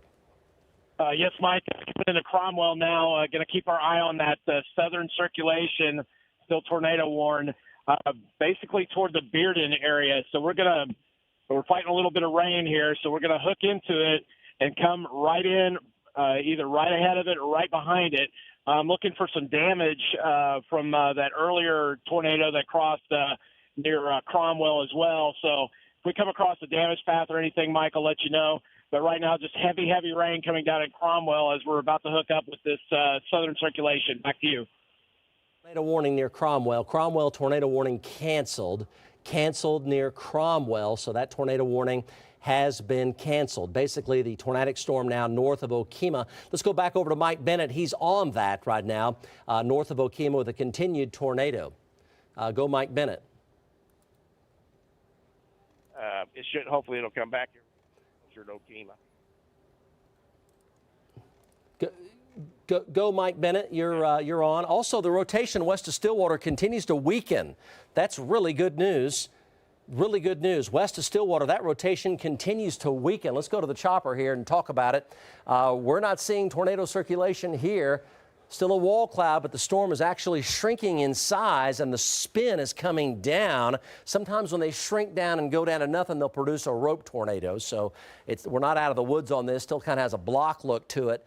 But when they spin down, these spinning updrafts can rope out a tornado. That has not happened. However, here's the live view from the chopper. The wall cloud much smaller than it was earlier. Go Mason Dunn. Yeah, Mike, that's exactly right. This storm appears like it's dissipating as we speak. It still has a tornado warning on it. There is a flood warning on it also, and a severe thunderstorm warning. So we're going to stay up here and watch it. It does appear like it is weakening or dissipating. So we're just going to stay here and watch it for you, Mike. Back to you. Okay, so here's the latest here. This is important. This storm here west of Stillwater, the spin is coming down quickly. The updraft here is still spinning. Sometimes they'll put a rope down when they do this, but the updraft here is much smaller, but still fairly tight. Kind of like spinning like a corkscrew here going up, right? So the spin here is shrinking quickly. This storm appears to be starting to die, and that's good. This is for Stillwater, all right? Stillwater, west-north Stillwater, McMurtry, Carl, Blackwell. If you're listening to us on the radio, this storm looks to be shrinking quickly. Let's go to Corey Inman down below this for a ground truth on this. Presentation coming down very quickly now on this storm west of Stillwater. Corey? Yeah, Mike, you're exactly right. We just drove directly under the mesocyclone here, and it's completely shrinking in the last 5 minutes. Really not much left at all of it. Very little precip at all. Getting a light sprinkle here at 77 and 51. Just a little bit of rain off to the northeast, but this thing is dying quickly, which is a good thing for the Stillwater Perry areas. Mike, back to you. Okay, Corey Inman there. Update again for you folks. Stillwater, look how quickly it's going down. Back to the chopper here, and you'll see how the updraft here is it's completely, look at it vaporize. It's vaporizing and completely going away. These supercells are fickle this way. Nothing new. These supercells can just vaporize and totally go away. You've seen it time and time again in past events. This is now happening to the one west of Stillwater. So in other words, best case scenario going on right now for Stillwater and Morrison, McMurtry, Glencoe, Carl Blackwell. Look at it completely vaporize and go away right before your eyes. That's the storm, folks. It's just about completely vaporizing here and going away altogether. Let's go back over to Max 1 and back over to Max 1. So still that tornado warning, but the storm is continuing to come down. Tornado continues in northern Okfuskee County, north of Okemah. So tornado warning there, and a PDS tornado watch continues until 10 o'clock. There are no warnings for the Oklahoma City Metro at this moment in time. So here's radar. So I think the cap or the lid is coming in now, and it's killing quite a few of these storms right now. That trend hopefully will continue. Here's the Metro. No storms in Oklahoma City. Up here to the north, still a hook there. It's still spinning, but the storm itself is vaporizing here quickly to the west and north of Stillwater. That's going to be tracking up toward the Stillwater Airport, up toward Morrison, Oklahoma. So hopefully we'll just kill that one off altogether as it lifts up through far northwestern Payne County near Lake McMurtry and Lake Carl Blackwell. Chopper. So the chopper here, so you have this effect. So here's the, yep. So, okay, so what's going on now? It's cycled down, and now it's starting to cycle back up. It hasn't completely vaporized, still a spinning updraft here, and now it may be starting to re-intensify a bit. So the chopper presentation, see how quickly these change shape, has changed dramatically here just in the past minute since we saw it last time. Let's go back over to Mason Dunn. New little wall cloud forming there again, and it looks like you can clearly, it's like a fudge swirl there. You can, like an ice cream cone fudge swirl, complete spin there to the cloud base, and below that, a little wall cloud is now reforming. Go Mason. Yes, Mike. I'm directly over I-35 looking to the northwest, and we are just to the east side of Mulhall. So this is pretty much over Orlando. Starting to get a little bit of hook echo again on the radar. It still has a tornado warning with it, a flood warning, and a severe thunderstorm warning.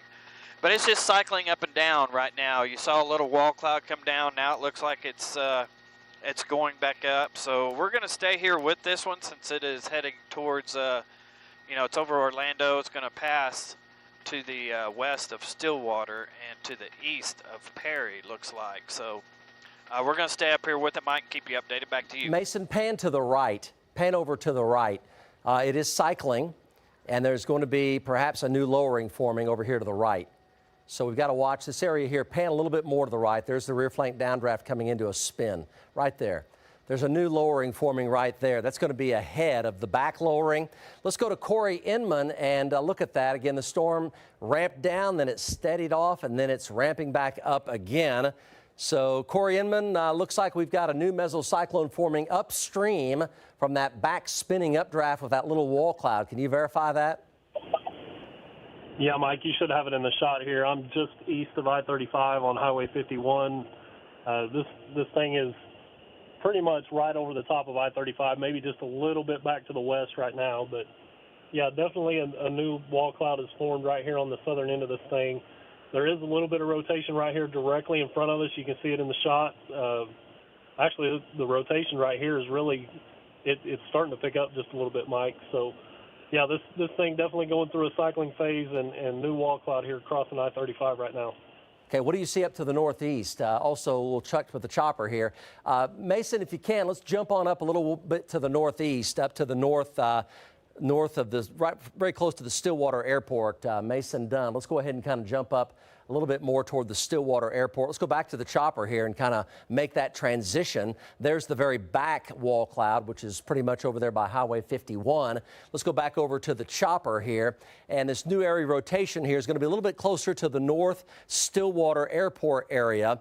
Not really too much more organized here, but we do see some spin there starting to form. Kind of give us an overview here for the folks in Stillwater, Mason. Yeah, Mike, we're probably 2, 3, 4 miles on the east side of I-35, coming up on Lake Carl Blackwell, headed towards Stillwater. I have Stillwater in my sights. They're about 7 miles to my northeast, so we right now are headed directly to the northeast. And we're going to keep an eye on possibly a new lowering up here that you were talking about. I see the darker clouds here, so we'll just have to keep an eye on it and see what happens with it. Back to you. Okay, appreciate that, Mason. Let's go back over to Max 1, give you an overview here. So here's the Stillwater storm. You can tell it's struggling, a lot smaller than it was. Still some spin over Highway 51. Just to the east of I-35, that's where Corey is. The chopper here is very close to Lake McMurtry and Lake Carl Blackwell. A couple of areas of spin, new areas of spin there forming a little ways to the east of the original one, to the northwest of Stillwater. And the tornado warning will continue with this, but right now nothing immediate with that storm. There's your time of arrival, basically the northwest side of Stillwater right now. Storms are going up quickly now near Okemah. Emily Sutton is on those. If we have Emily here, we can talk to her. She's been out between Okarche and El Reno. Storms are going up right now. She can see those. Emily? Yes, Mike. Now we are heading towards those storms. I see it going up, bubbling up over Okarche. We're in the West Metro. We're going to hop on the turnpike and head that direction. We've been watching the cumulonimbus towers just climbing, and sure enough, these are going up, and they have plenty of fuel to work off of. So we're going to head that direction and keep an eye. I'm really happy, though, that storms have not formed over the metro. Does not mean the threat's over, so don't let your guard down. But, man, obviously traffic is pretty bad. I think some people are heading home a little early because of the storm potential, and so the roads are packed. We never want to see that when there could be the potential for a severe storm. So metro itself looks okay right now, but we're going to be heading towards that Okarche storm. Mike? Okay, Emily, appreciate that. That's going to be up there by Okarche up there to the north of El Reno. Storms are forming there right now. Let's go back over to Corey Inman, get an update on the storm on the west side of Stillwater. Then we're going to go over to Okemah with Mike Bennett and Mark Dillard. Corey Inman, go. Yeah, Mike, on Highway 51 here, just south of Lake Carl Blackwell, looking back to the north, there is one little lowering back in there, Mike, but nothing like what we had back to the west of the Mulhall area. The storm just kind of maintains its intensity here. Hasn't really taken off since it started to cycle down there a few minutes ago. One lowering here back to the north of us, and we're going to track it as it moves off towards the Stillwater area. Back to you. So, Corey, your opinion is it's still gradually coming down, right? Yeah, the lowering isn't near what it was. The intensity of the storm isn't near what it was 15, 20, 30 minutes ago. So definitely good news up here in Payne County, but we'll keep an eye on it. Okay, that's an update there for you folks in Stillwater. So the trend here continues to be generally good there. And that's going to be for you folks in the Stillwater area. Let's go back up top to the chopper here with Mason and get an update as well. He's located pretty close to the southwest and west sides of Stillwater right now. Mason, what do you see? Yeah, Mike, we're directly over Lake Carl Blackwell, looking back to the straight to the west. Actually, that little wall cloud, if you want to call it a wall, it's high based right now again. So this storm is kind of cycling up and down. Right now it's in the up stage, and we're just going to stay out here. I just saw a lightning strike up ahead of it, so I haven't seen any lightning until just now. So we're going to stay up here with it. Like I said, I'm right over Lake Carl Blackwell looking to the west at this little lowering, if you will, that's going to be approaching I-35. Mike, back to you. Okay, that's Mason done there. Still looking at some rotation. So let's go ahead and take a look at Max 1. And we're going to show you what we have in terms of tornado warnings right now. So the tornado warning still continues northwest of Stillwater there. Those are the wall clouds we're just showing you. The trend continues to be kind of flat. Overall trend has been down.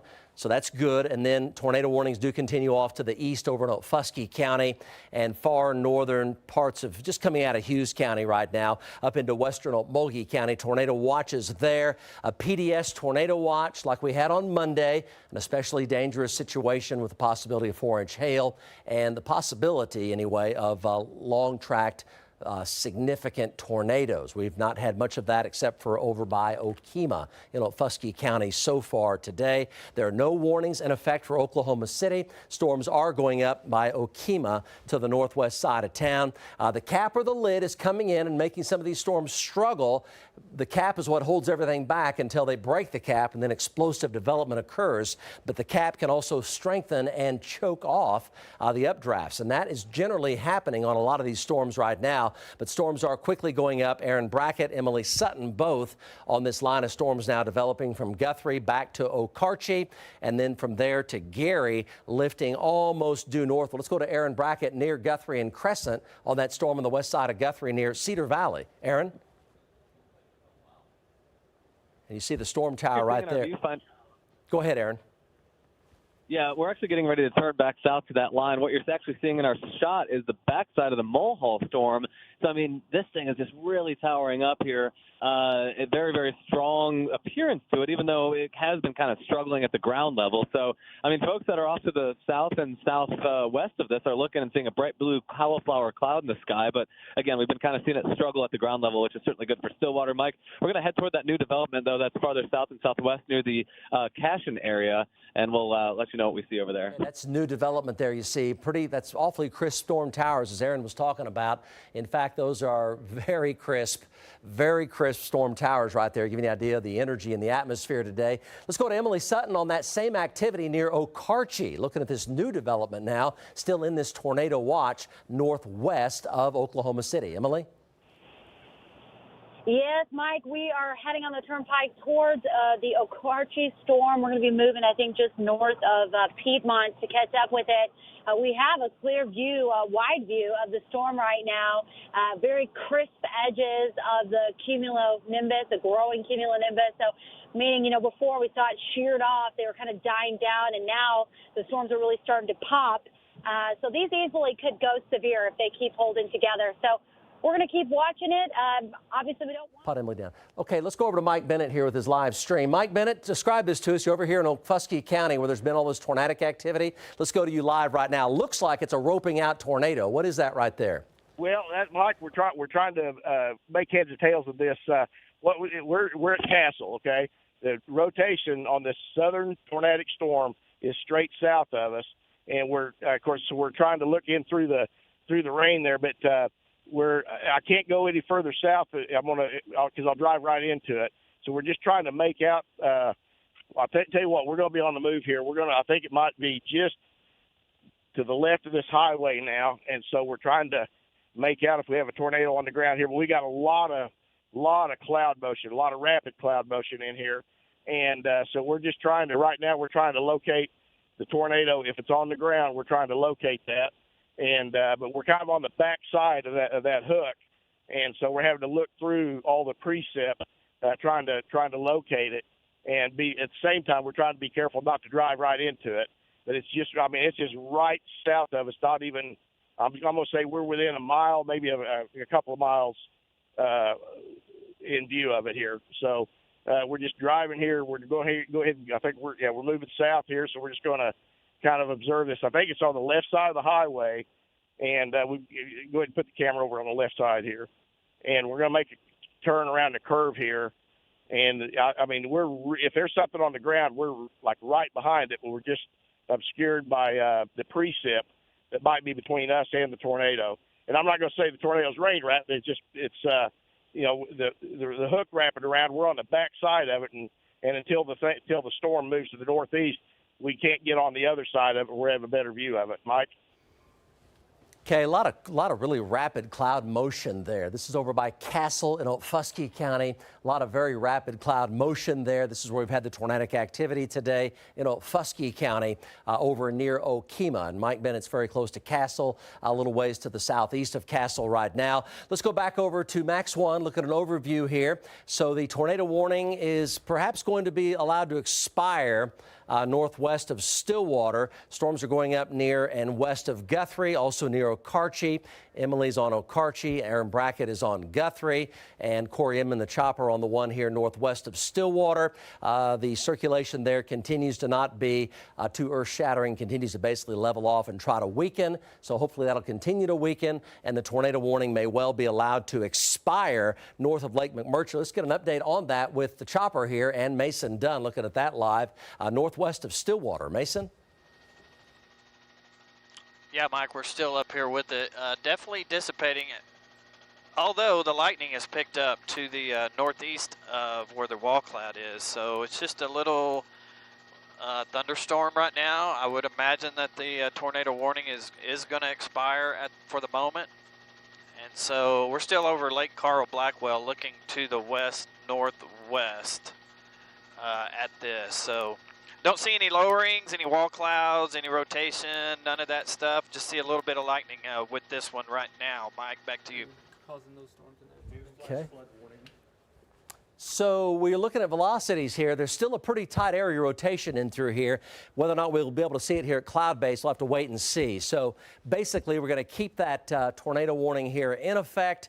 It's just kind of teetering back and forth between ramping down and coming back up. But I can tell you here, in the past minute or two, the rotation's gotten a lot tighter with this. So despite the fact you don't see a big lowering here in this big flat rain-free base, I would expect, and maybe some scud forming right now, I would suspect you're going to see something here starting to form because there's some tight rotation. Let's go over to Max 2. Let's go to Max 2 and look at the rotation here. This is going to be north of Lake McMurtry and Carl Blackwell. That's actually what we call gate to gate. Red and green right next to each other. So this is the kind of situation that looks like perhaps a developing tornado here. So the tornado warning is not going to expire. It's not going to expire south of Perry and southwest of Morrison. So in other words, just keep trying to kill this storm off, but it doesn't want to go. So the rotation there, that's tight rotation. Let's go back over to the chopper and look at that here live. And scud there forming, yes. Here's the lake. Let's go ahead and talk about that, Mason, looking at that live right now. The tornado warning is going to go on here for a while longer at least. It just doesn't want to die, that storm. Yeah, Mike, you're right. I would imagine that they are going to extend the tornado warning with this, with the velocities. I switched over to velocities too, and I see exactly what you're talking about. And it's going to be exactly, if you look just to the left here, Travis, where these scud clouds are forming right here. So definitely see what you're talking about there, Mike, and that's why we're going to stay up here with it. I'm directly over Lake Carl Blackwell, looking to the west-northwest. Even though this the storm, the lightning did pick up, it's a little high base right now, which means nothing really. It's just not low to the ground. So we're watching all these little scud clouds. If you look back here in the back, look at that one back there, Mike. That's pretty amazing looking. So we're going to keep an eye on this. Mason, appreciate that. Let's go back over to the storm tracker, give you a quick storm track on that storm. So we're talking about Morrison over to Pawnee. And then we're going to go from there to the Guthrie storms continuing to form quickly. Also, Okarche heads up Kingfisher and Logan County. Let's go to Mark Dillard now. Well-organized wall cloud approaching I-40. Here it is right here. A lot of spin with this. These have had tornado warnings with them. That's an ominous low wall cloud again approaching I-40. Mark Dillard is there live. Mark? Yes, Mike. I'm in Okemah proper at Highway 27 and I-40. I'm looking off to my south and east from that intersection where the truck stops are, Mike. And I'm just going to let you know that when we were at Bearden, just back to the south and east, between Bearden and Cromwell, this thing looked a little more blown out, where it was kind of expanded, and it didn't have that center lowering feature. It's still a bit ragged, but it's got scud feeding into it, and it's lifting motion on the front edge there very, very rapidly. So we're going to continue to watch this. Folks in Okemah, be ready to go at a moment's notice. If this thing gets much lower and can produce, kind of tighten up and produce a funnel, we're right here with it. Mike, back to you. Yeah, it looks like it's very, very close to Okemah, Mark, and it's got some pretty strong rotation with it. Tornado warning there for Okemah. Where would you say that is exactly from the middle of Okemah? From the middle of Okemah proper, Mike, it's going to be just on the south side of town. Like I said, I'm on the west side looking southeast, so this is going to cross I-40 in the matter of the next 5 minutes. So, folks on I-40, you may be seeing this, or you're in Okemah proper. It's just on the south side of town. In fact, we may have a funnel forming just on that very, very right corner there. Kind of started to get a little smooth there, part of that very, very low right edge. And then it kind of blew out again, Mike. But we're going to continue to watch it here as these scud tags continue to form and rotate. But it's that forward front edge there that continues to lift with the most action. Back to you. There's the tornado circulation up north. Okay, so basically tornado circulation west of Okmulgee, tornado circulation on the southern sides of Okemah, and you're looking at that live. Let's quickly go over to Mike Bennett. Mike, let's make it fairly quick because we're looking at Mark Dillard here as it crosses I-40. Tell us exactly where you are also near Okemah. Okay, yeah, Mike, we're just a couple miles west of Okemah. We got the wall cloud right here in our shot, and it's off to our east, just a little bit east-southeast of us. And I don't see a tornado on the ground, but it's a very, very low wall cloud. And I tell you what, Mike, I think we may have give me just a minute here. Let me get around this tree, make sure this is not a funnel cloud up here to the left. That would be that might be a funnel trying to form there. It's going to be right over Okemah, maybe just the north side of Okemah. And I've got to get around some more trees here. It's very difficult. There's a lot of hills out here, a lot of trees, and so everything comes in and out of view. And Mark Dillard's stream. Let's go back over to Mark Dillard's stream as well and look at Mark Dillard.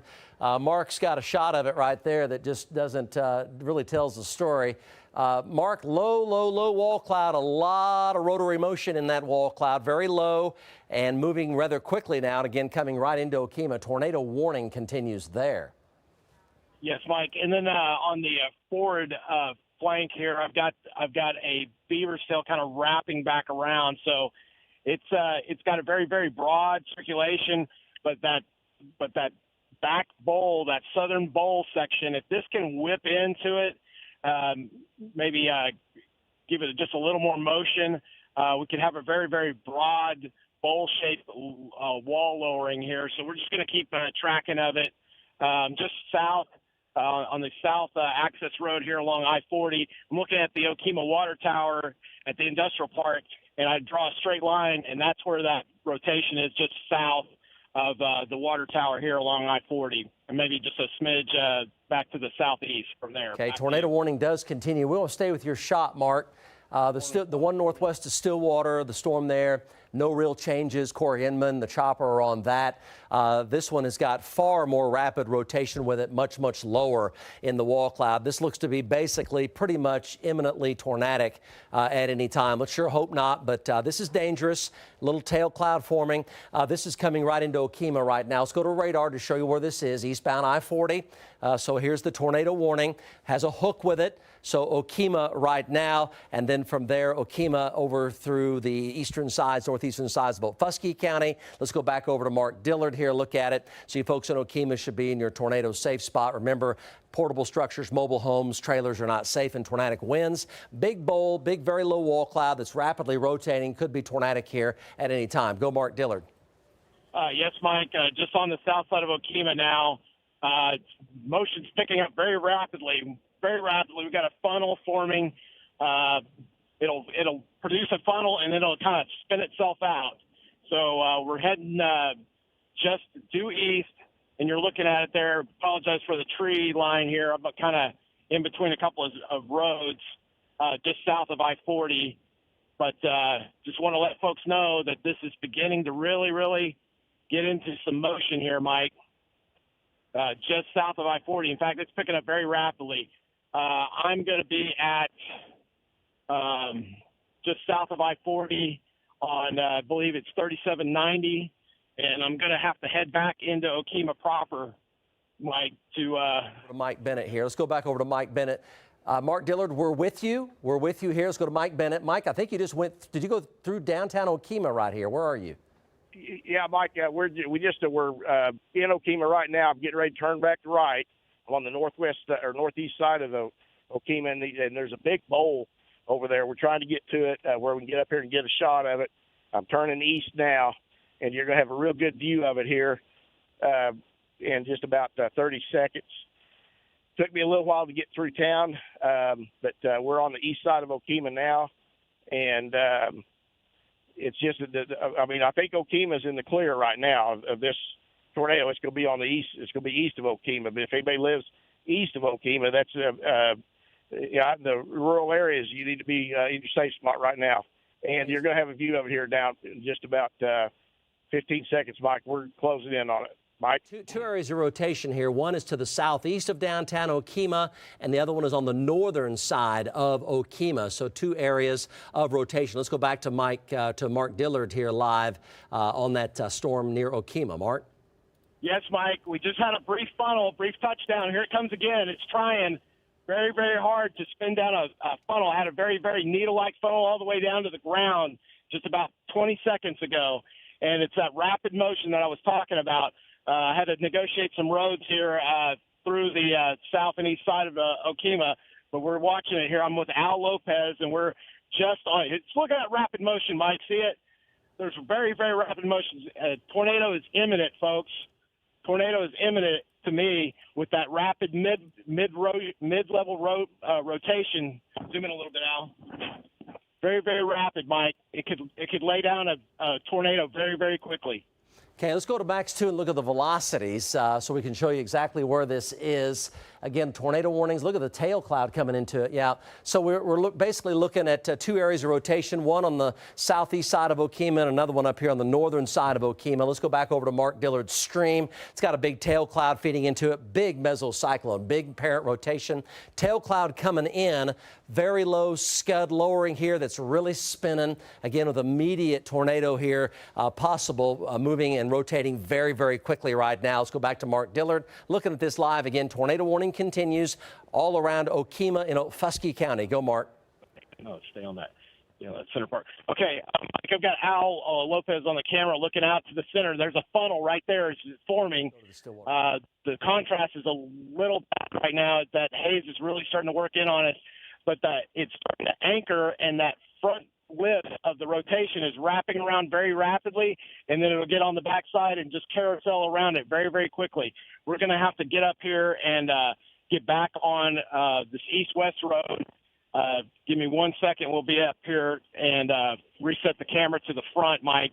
But also having to dodge quite a bit of flooded roads, very, very sloppy roads on 3790 here, just to the east, south, and east of Okemah proper. Back to you. Okay, so looking through a lot of haze here, a lot of soup. This is going to be on the southeast side of Okemah, right, Mark? Yes, almost due east now, Mike. Almost due east. So folks on I-40 might have even tried to touch down on I-40, Mike. It was such a rapid, quick-forming, small needle tornado that was down, and then it was back up, literally 5-10 seconds at the most. But the motion was so fast right there as it did it at the cloud base and then to the ground. It was so fast, it produced that needle funnel almost directly down and then back up. So if this continues right here along I-40 now to the east of Okemah, we're going to have to really watch this coming up. I don't think it will affect Henrietta, probably just off to the north and west from there, and to the north and east of Okemah. Back to you. A very, very large tornado circulation there with that storm. So we got to watch out for the possibility of a large tornado here coming down. Is that Mike Bennett in the second box? Let's go to Mike Bennett's stream. We got to watch out here for folks for a large, violent tornado here to be developing. It's got a giant circulation. Go over to the other stream there. Giant circulation here. This is to the east of Okemah, just north of I-40. Heading over into eastern Okfuskee County. So much haze, could be suction spots on the ground. So this is really dangerous over here. This is going to be to the east of Oklahoma City on the north side of I-40. Got to watch for a large tornado here. Circulation so strong, could be dropping down literally and tornadoing here at any second. Go Mike Bennett. Okay, Mike. Yeah, a large, rapid rotation, and I think we got tornado damage right here, Mike. We're driving through it right now. We've got power lines down, got trees down. There's very near some homes. There's going to be some damage to some homes here. The circulation is straight north of me, and I think we've got a tornado on the ground, even though you can't see vortex. But the rotation is so rapid and so low to the ground that it's imminent if it's not already taken place. And we got power lines down everywhere, and not extremely terrible damage, but I've seen some light roof damage and some power lines and some tree damage. We just drove through the damage path, so it did touch down directly east of Okemah, and it is. You make sure the camera's on it. I'll tell you what, Mike. As soon as I can find a spot, we're going to turn right here. I'm going to let you get a good long look at it because this thing is going to tornado. It's going to put down a large tornado, I believe, Mike. Just let me. No. Okay. So that looked like EF1 damage there, approximately. But again, that, as Mike was indicating, that could be on the ground here. Likely is on the ground here sporadically, and it looks to be quite possibly multi-vortex. Let's go to the velocity signature here. So this is basically a developing large tornado. The motion there is intense. Look at the size of this spin. The red is away and the green is toward, so a huge area of spin. It's east and northeast of Okemah. This has the makings of these higher-end, large, violent, damaging tornadoes. Back over to Mike Bennett here, continuing on the ground. Mark Dillard is with it as well, tracking Okfuskee County, east of Okemah. Go, Mike. Hey, Mike, got right to the left of the transmission line. We got a large funnel coming down there, and that's to the back side of the main circulation. I think we've got two funnels forming right there, just side to side. And I've got a resident here that's going to tell me some road options to keep up with it. But large rotation, probably a multiple vortex on the ground. In fact, there it is right there, Mike. Got a cone all the way to the ground. Got a condensation funnel all the way to the ground, just above the trees. We're going to zoom in on it here. You'll see it about just after the delay here. You're going to see it. It's a large cone-shaped funnel, and it's kind of got a collar wrapping around it, so it's on the ground for sure right now, moving east-northeast. Mike? Okay, that's going to be tracking toward Mulgee. You guys definitely stay with that. That's going to be tracking up through toward Mogi, Oklahoma. Multi-vortex tornado occasionally looks to be quite strong. Again, for you folks over to the east, it's east of Okemah. But there it is. Let's go to Mark Dillard here tracking through that tornado damage as well. Mark?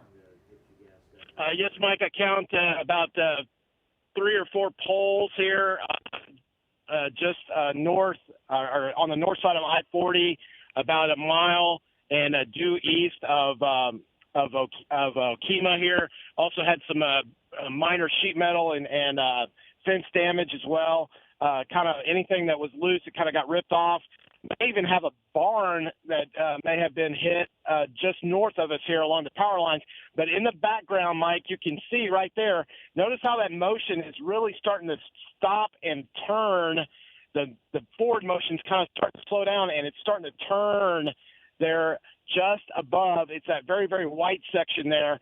And then you see off onto the left side of the screen how black it is and that tail cloud forming in. In fact, Mike, just off where you can't really make out, I believe we've got a funnel on the ground.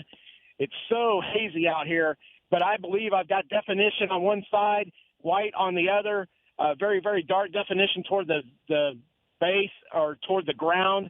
I believe we've got a pretty good-sized cone tornado right now off in the distance. Back to you. Let's go to Mike Bennett here, get a look at that as well, looking live. Looks like a pretty good-sized tornado, folks, multi-vortex. This is going to be east of Oklahoma City, so eastern Ofuskee County into Mogi County. Dangerous situation here with a tornado on the ground. Go, Mike Bennett. Okay, Mike, I'm getting ready to turn left, getting ready to turn north, right back towards it. Got a glimpse of it through the trees just about 15 seconds ago. Large cone on the ground. And I had a resident told me about a blacktop here. I'm getting ready to turn north on it. Give me just a minute here, Mike. And you're going to have a really good shot of it here in just a couple seconds.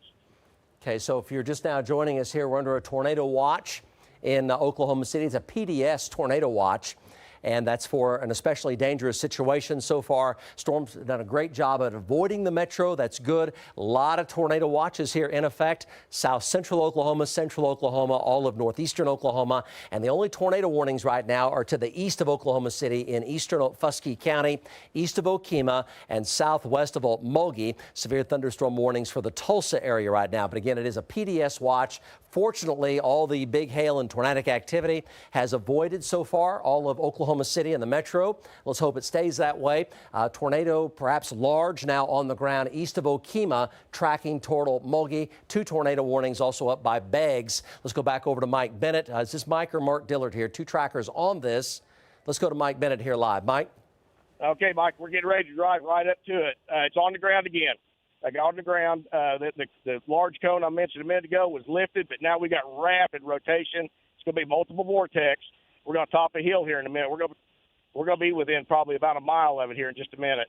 It's moving to the east-northeast, but it's getting ready to be a large tornado, Mike. I think it is right now. This is going to be a pretty incredible shot here coming up. Right there, Mike. Crazy. Reminds me of the Stillwater tornado, Mike, back in, I believe it was 2016, northwest of Stillwater. It kind of takes on a look at that large cone on the ground. This is a violent tornado, Mike. Yeah, large multi-vortex violent tornado here, folks. Dangerous situation. If you know folks up around Mogi, make sure they know this is coming their way. It's been quite large here, intermittently, if not most of the time, on the ground. This is going to be northeast of Okemah and to the southwest of Mogi, tracking toward Mogi. Back to Mike Bennett here live. Go, Mike. Okay, Mike. Yeah, we're going to come into the damage again here in a minute. I hope we don't get blocked off. The traffic's stopping up in front of me, so I hope that we're not getting ready to get blocked off from it. But large multiple vortex on the ground still. Occasionally it cones out, and then it goes back into a multiple vortex. Right now we've got a large cone on the ground. It's just, it is really churning up the ground out there, Mike. And we've got real powerful RFD winds wrapping around. Okay, I'm back in some tree damage here. Got some uprooted trees, some trees broken, sheared off at the ground level. A lot of there's going to be some homes out here. There's a home that's lost part of its roof, and Cloud, pretty big debris cloud on that. If you look down low, Mike's doing a great job there driving with his chase partner and zooming in. It's got a pretty good sized debris cloud with it. You see the tree damage here as Mike drives into it. Talking about some tree damage, sheared off trees, big tree limbs down. It's still on the ground up there for sure. Heading directly for Okmulgee, folks. Okmulgee, Oklahoma. Go Mike Bennett. Okay, Mike, we've lost it right in some hills right now. We're out of the damage path. The RFD winds have kind of subsided where we're at. And, okay, we've got some more damage right here, some more tree damage. Okay, now I've got a view of it again. It's still on the ground, very, very solidly on the ground. And I'm not sure, Mike, how far it is from Okmulgee, but I'll tell you this. Anybody in the path of this tornado, it's going to do some serious damage.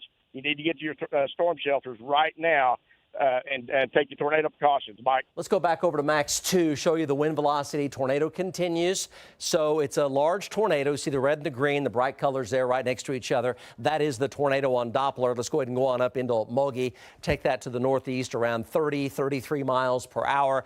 Again, heading directly for Okmulgee. It's going to go through the hills out here. It's in the hills right now, southwest of Okmulgee, but a dangerous situation for Okmulgee. Talking about 5:57, so about 20 minutes from right now, Okmulgee, it is red line, center line. Let's go back over to Mike Bennett, get a live update from him right now with this tornado continuing on the ground. Mike?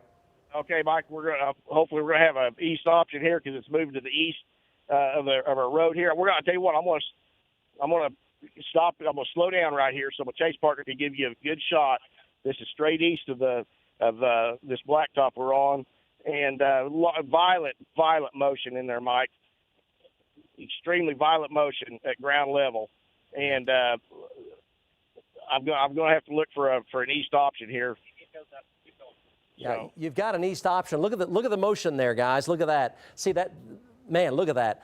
That's a bigger tornado than it looks. I can promise you that, because he's looking through all the haze. Difficult to see, but you can see the debris cloud and look at the motion. Doing an excellent job, Mike Bennett, tracking that with your chase partner. Difficult situation for sure, but look at the debris cloud churning up the land there. We're talking, at this point, we're looking, this tornado is up in that EF3 range, give or take, right? So it's up there getting into some really violent wind speeds. Again, heading directly for Okmulgee. That is a large tornado on the ground with a large debris cloud between Okmulgee and Okemah to the east of Oklahoma City. Folks, this is not moving toward the metro. It is over to the east, a little ways northeast of Okemah. Go Mike Bennett. Okay, Mike, I'm completely obscured by trees right now. I will mention that damage path we crossed back there a while ago was, I'm going to say about probably a couple hundred yards wide, maybe 300 yards, because we went through it. I'm having to be careful about traffic and debris and watching the tornado at the same time, but I believe it's about 200 to 300 yards tornado wide. Moving into West Tulsa here. Okay, we're getting ready to turn east, Mike. No, I can't. I got to turn east. Okay, Mike, you're doing a great job. So let's go ahead and ease back here until you do have a road eastbound. So just keep going over there toward Okmulgee. Let's go to Mark Dillard looking at it now live. Mark?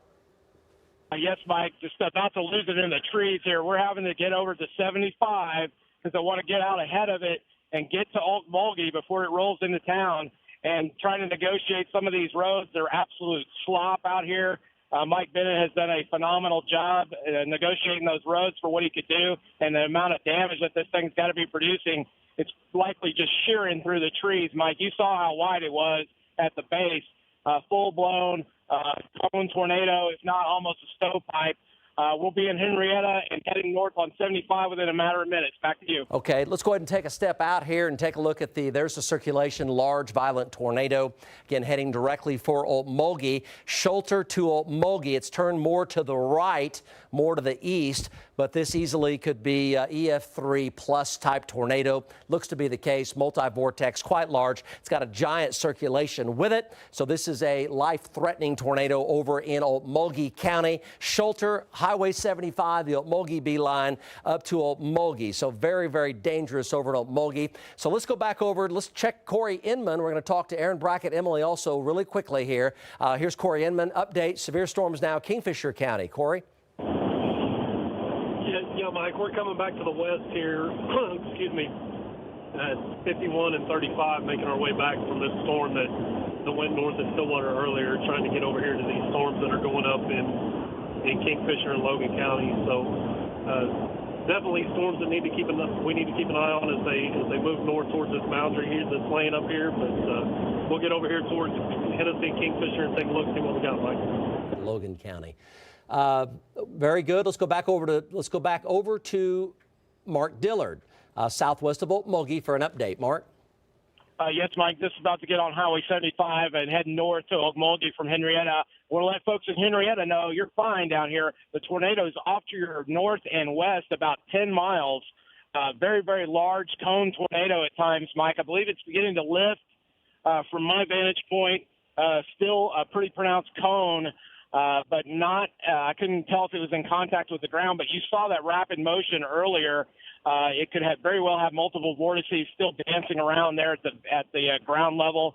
So we're going to head north on 75 here and get on up to Okmulgee area and be there ready to warn those folks out that way. Also, it's going to be basically heading towards the Dripping Springs State Park, maybe split that with the Schulter area. Back to you, Mike. Okay, Mark, let's go ahead and give you an overview here. If you're just joining us here, 5:40 in the afternoon. So we have tornado watches in effect. Severe thunderstorm warning for Kingfisher County. Tornado warnings for West Tulsa, the Sand Springs area, as well as Keystone Lake and Manford. Tornado warnings there. Tornado warnings right for Okmulgee and Schulter, Oklahoma. That'd be Highway 75. Vicious storm there with a large, violent, damaging tornado. Let's show you a video of that there as it was crossing I-40. This was also up here to the north of I-40. This was touchdown to the east and to the northeast of Okemah, the Boley area, the Castle area over in Fusky County to the east of Oklahoma City.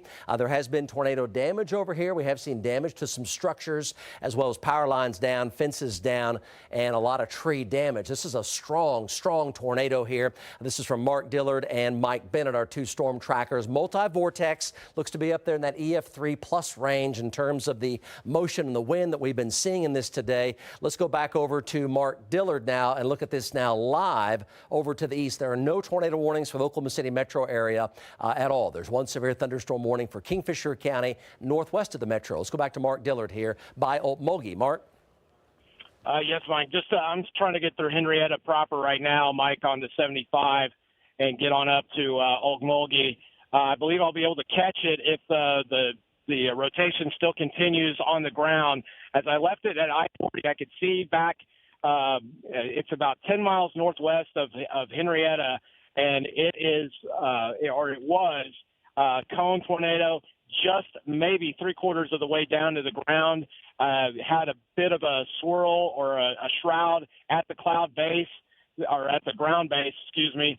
So that leads me to think that it could still be in contact with the ground intermittently. So bottom line is, folks, in Okmulgee, be ready for this thing as it comes, because it was a large cone tornado as it was lifting out and away from Okemah. Back to you. Okay, appreciate that, Mark Dillard. Let's go back over to Max 1. Let's kind of go back over here to the metro here and take a look. So storms are forming quickly again in Logan and Kingfisher counties. The storms in southern Oklahoma, the cap or the lid has choked off those updrafts and those have dissipated. There is a few areas of spin here, and we've got 3 storm trackers on this line. Emily, Aaron, and Corey Inman. Let's go to Emily Sutton. There is some rotation here to the north and northwest of Kingfisher near Dover, and Emily's tracking that now. This is northwest of Oklahoma City. Go, Emily. Yes, Mike, we have a view of that storm. I'm just turning around to get you a good view. Right now, we're actually located just northwest of Cashin, so we're going to be following this. Of course, there are also flood warnings. There's flash flood warning with this storm as well. Areas already hard hit from the storms and have seen a bunch of rain. That's another thing to be concerned about driving around this area. So you're taking a look from our stream at the potential hail. Let's go back over to Mike Bennett here again. Emily back with her momentarily. No tornado on Emily's storm. She's tracking that carefully. Tornado continues, though, live from Mike Bennett. Mike, you've made a position here that gives you a great view of that tornado. It's still on the ground, so it's a long tracker now. You're doing a fantastic job, still heading for Okmulgee and Schulter. You're looking right at it. What a view there. Yeah, the Mike, this road I'm on will take me right into Okmulgee, so we'll be able to stay with it if we don't get off of debris. We believe it possibly hit a house or something, because my chase partner had a lot of debris in the air just about a minute ago, and then I just saw a large tree circulating around it and come around the front side of it.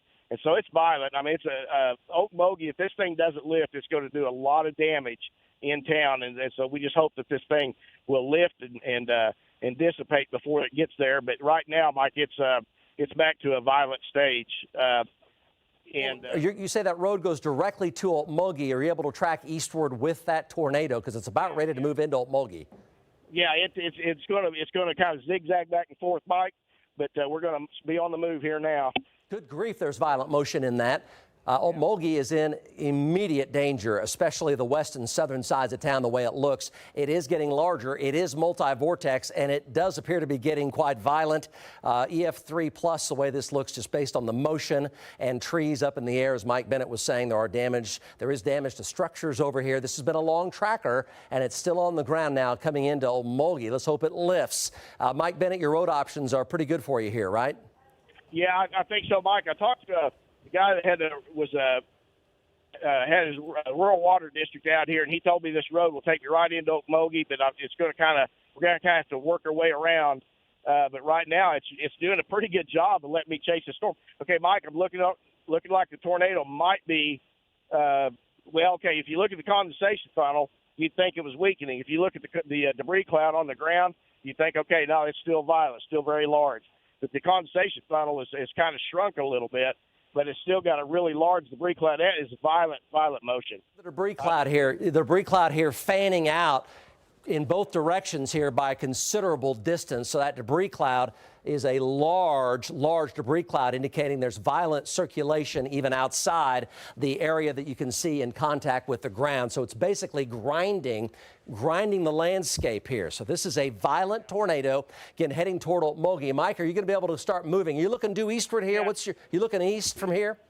Yeah, Mike, we're looking east. I'm traveling north, and we're kind of paralleling. But we're getting into some heavy rain. We're kind of driving into the rain portion of it. But what I'm going to do is just have to find my east option here, and then we'll probably drive back out of the rain. So I'm going to go ahead and punch through this.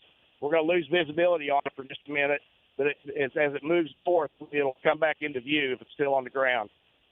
Okay. Okmulgee again. Everybody in Okmulgee should be in their tornado safe spot right now. Big debris cloud here, folks. Large debris cloud all the way out either side here of the tornado itself that you can see, the visible part. The debris cloud is much larger, so it's chewing up the landscape. This is a violent tornado here coming into the town of Okmulgee. So, Mike, you're doing a fantastic job of giving us this shot right here. So your options here are good, as it's going to be going to Okmulgee here very soon. So your options here are good, right? Yeah, Mike, my chase partner is looking at it as I'm driving and dealing with chaser traffic here. He says it's still quite large. So I don't know how far I'm going to have to go here before about another mile, I'm going to turn east. Double box Mark Dillard here, gang. It looks like Mark Dillard is going up Highway 75. And if indeed he is, he's going to be basically coming into Okmulgee the same time, hopefully, that this tornado does not. But I think you can actually see it on the left-hand part of Dillard's stream. Let's keep Bennett's stream the bigger box, but let's talk to Mark Dillard about that. Mark, is that the case? Yes, Mike. You've got the feeder cloud there, and then I've got the lowering. But for the treetops, I cannot see it down all the way to the ground. But, folks, I just have to warn you that this was a large cone tornado. As it left and pulled away from the north and east side of Okemah, we had it go down to the ground right there at I-40, tornadoed once, and then lifted, and then came right back down again with a condensation funnel that was not very visible at the time. Now, looking at it from here, Mike, I don't see a pronounced funnel as much, but I'm also having to fight the trees and the hills here on 75. Just south of Okmulgee and in between Okmulgee and Henrietta. So hopefully I get a little better vantage point here as I'm pulling into Okmulgee. Back to you. Okay, you're looking, I do believe, Mark, you're looking at a mesocyclone on the front flank, or it could be. We'll see if the tornado here, if Bennett's stream comes up again, we can take that and put it in a double box. There are two circulations here coming into Okmulgee. One has a tornado for sure. We can see that. The second one may or may not. And this may be the first one, the lead circulation, which may not be tornadic right now, or this might be the tornado circulation. At any rate, we're going to know that here in just a matter of seconds. Again, unfortunately, it is heading directly into Okmulgee. Pretty rough terrain over here, a lot of trees. Okay, that, Mark Dillard, this is the lead mesocyclone, which we don't believe is tornadic. But the one further back to the west of there is tornadic. It's probably back in that light rain back over to the left of this lead mesocyclone here. At any rate, you're going north on 75 into Okmulgee, and both circulations are heading right into Okmulgee. So give us an update here on what you see. Yeah, if that's the case, Mike, I can't quite see back through there, but now I do see a darker feature off through the haze past that first circulation area that you were talking about. So, again, I'm fighting a little bit of hills and trees. Mike Bennett, if he's right in behind it, probably has the best vantage point. But due to the road situation and chaser convergence, I didn't want to get totally bogged down if there was damage across the road and get shut down. With two trackers on it, one can leap ahead, and that's what I'm trying to do to get to Okmulgee as this rotation starts to come in. My best vantage point is that lead east rotation right now, Mike, but I do have that darker, yes, I've got that darker section with a defined cone feature. It's just above the tree line off in the distance. So I'm about to be in Okmulgee proper in the next 5 minutes, and hopefully I can have a better east or better west view and see back to my south and west, southwest. Back to you, Mike. Okay, baseball's in Okmulgee now. Baseball's in Okmulgee, Oklahoma. So that's just ahead of the tornadic circulation. And Mark Dillard is going northbound on 75 here. Let's get you an update. If you're just now joining us, what's going on? We do have a long track tornado now over in eastern Oklahoma coming out of Okfuskee County into Okmulgee County. Baseball's in Okmulgee. Severe thunderstorms now northern Garvin, southern Cleveland, southwestern Pottawatomie. Severe thunderstorm warnings for Kingfisher County. So in other words, there are no other tornado warnings except to the west of Tulsa and to the south of Tulsa. The PDS tornado watch does continue until 10 o'clock tonight. But right now there are no severe thunderstorms in Oklahoma City. So if you're watching this video from our trackers, this is not in Oklahoma City. It's off to the east of us, east of Shawnee and east of Chandler and Bristow over in Okmulgee, Oklahoma. We're still watching some redevelopment of a few storms around. These are severe. There's little small areas of spin. Small areas of spin up here between Hennessy and Dover. Let's go to Emily Sutton here and get an update. Those storms lifting north. Rotation there, but not tornadic yet, but rotation slowly increasing. Emily joins us live north of Kingfisher. Yes, Mike, actually, our new location, we've been moving a little bit east to reposition. We've been having issues with road closures because of the flooding. So thankfully, we have been navigating that. And right now, we're about to turn north onto Highway 74, heading into Crescent. So we can keep an eye on this storm right now. Just a hail threat. Looks like it'll be heading eventually towards Marshall and just north of Crescent.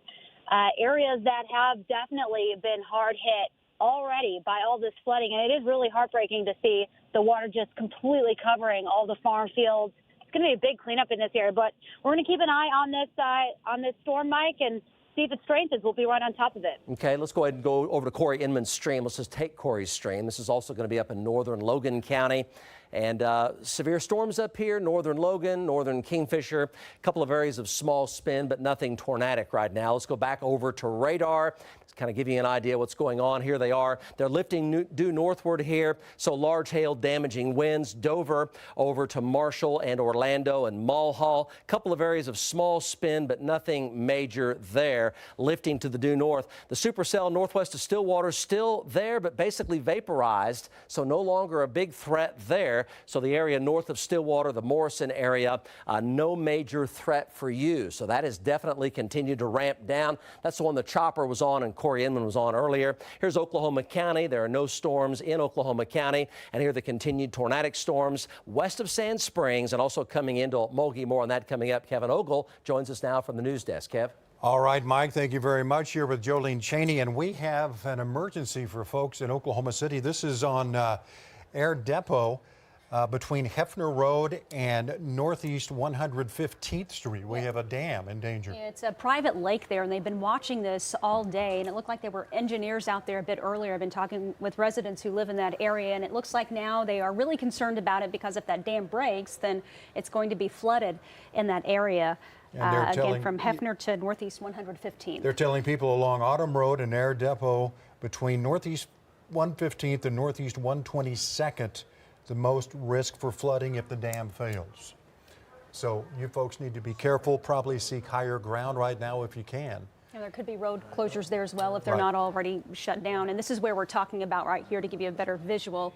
Again, from Hefner to Northeast 115th, possible flooding. There is a private lake there, and you can see the arrow that's pointed to it. That area is a private lake, and it's a pretty big one too. So a lot of water there, especially with all the rainfall. And if that dam gives way, it's going to cause a lot of problems for people in that area. Absolutely. If you're trapped, call 911. Of course, we have a crew on the way to that area. Going to show you what it looks like and hear from some of those residents that Jolene talked to earlier as soon as we can from our crew on the scene. And another area, too, that they're dealing with this. It's already happened in the Twin Lakes area. This is the Cimarron River. We've got some video of a house actually falling and going into the river. We have a video get that video. Right, of structures.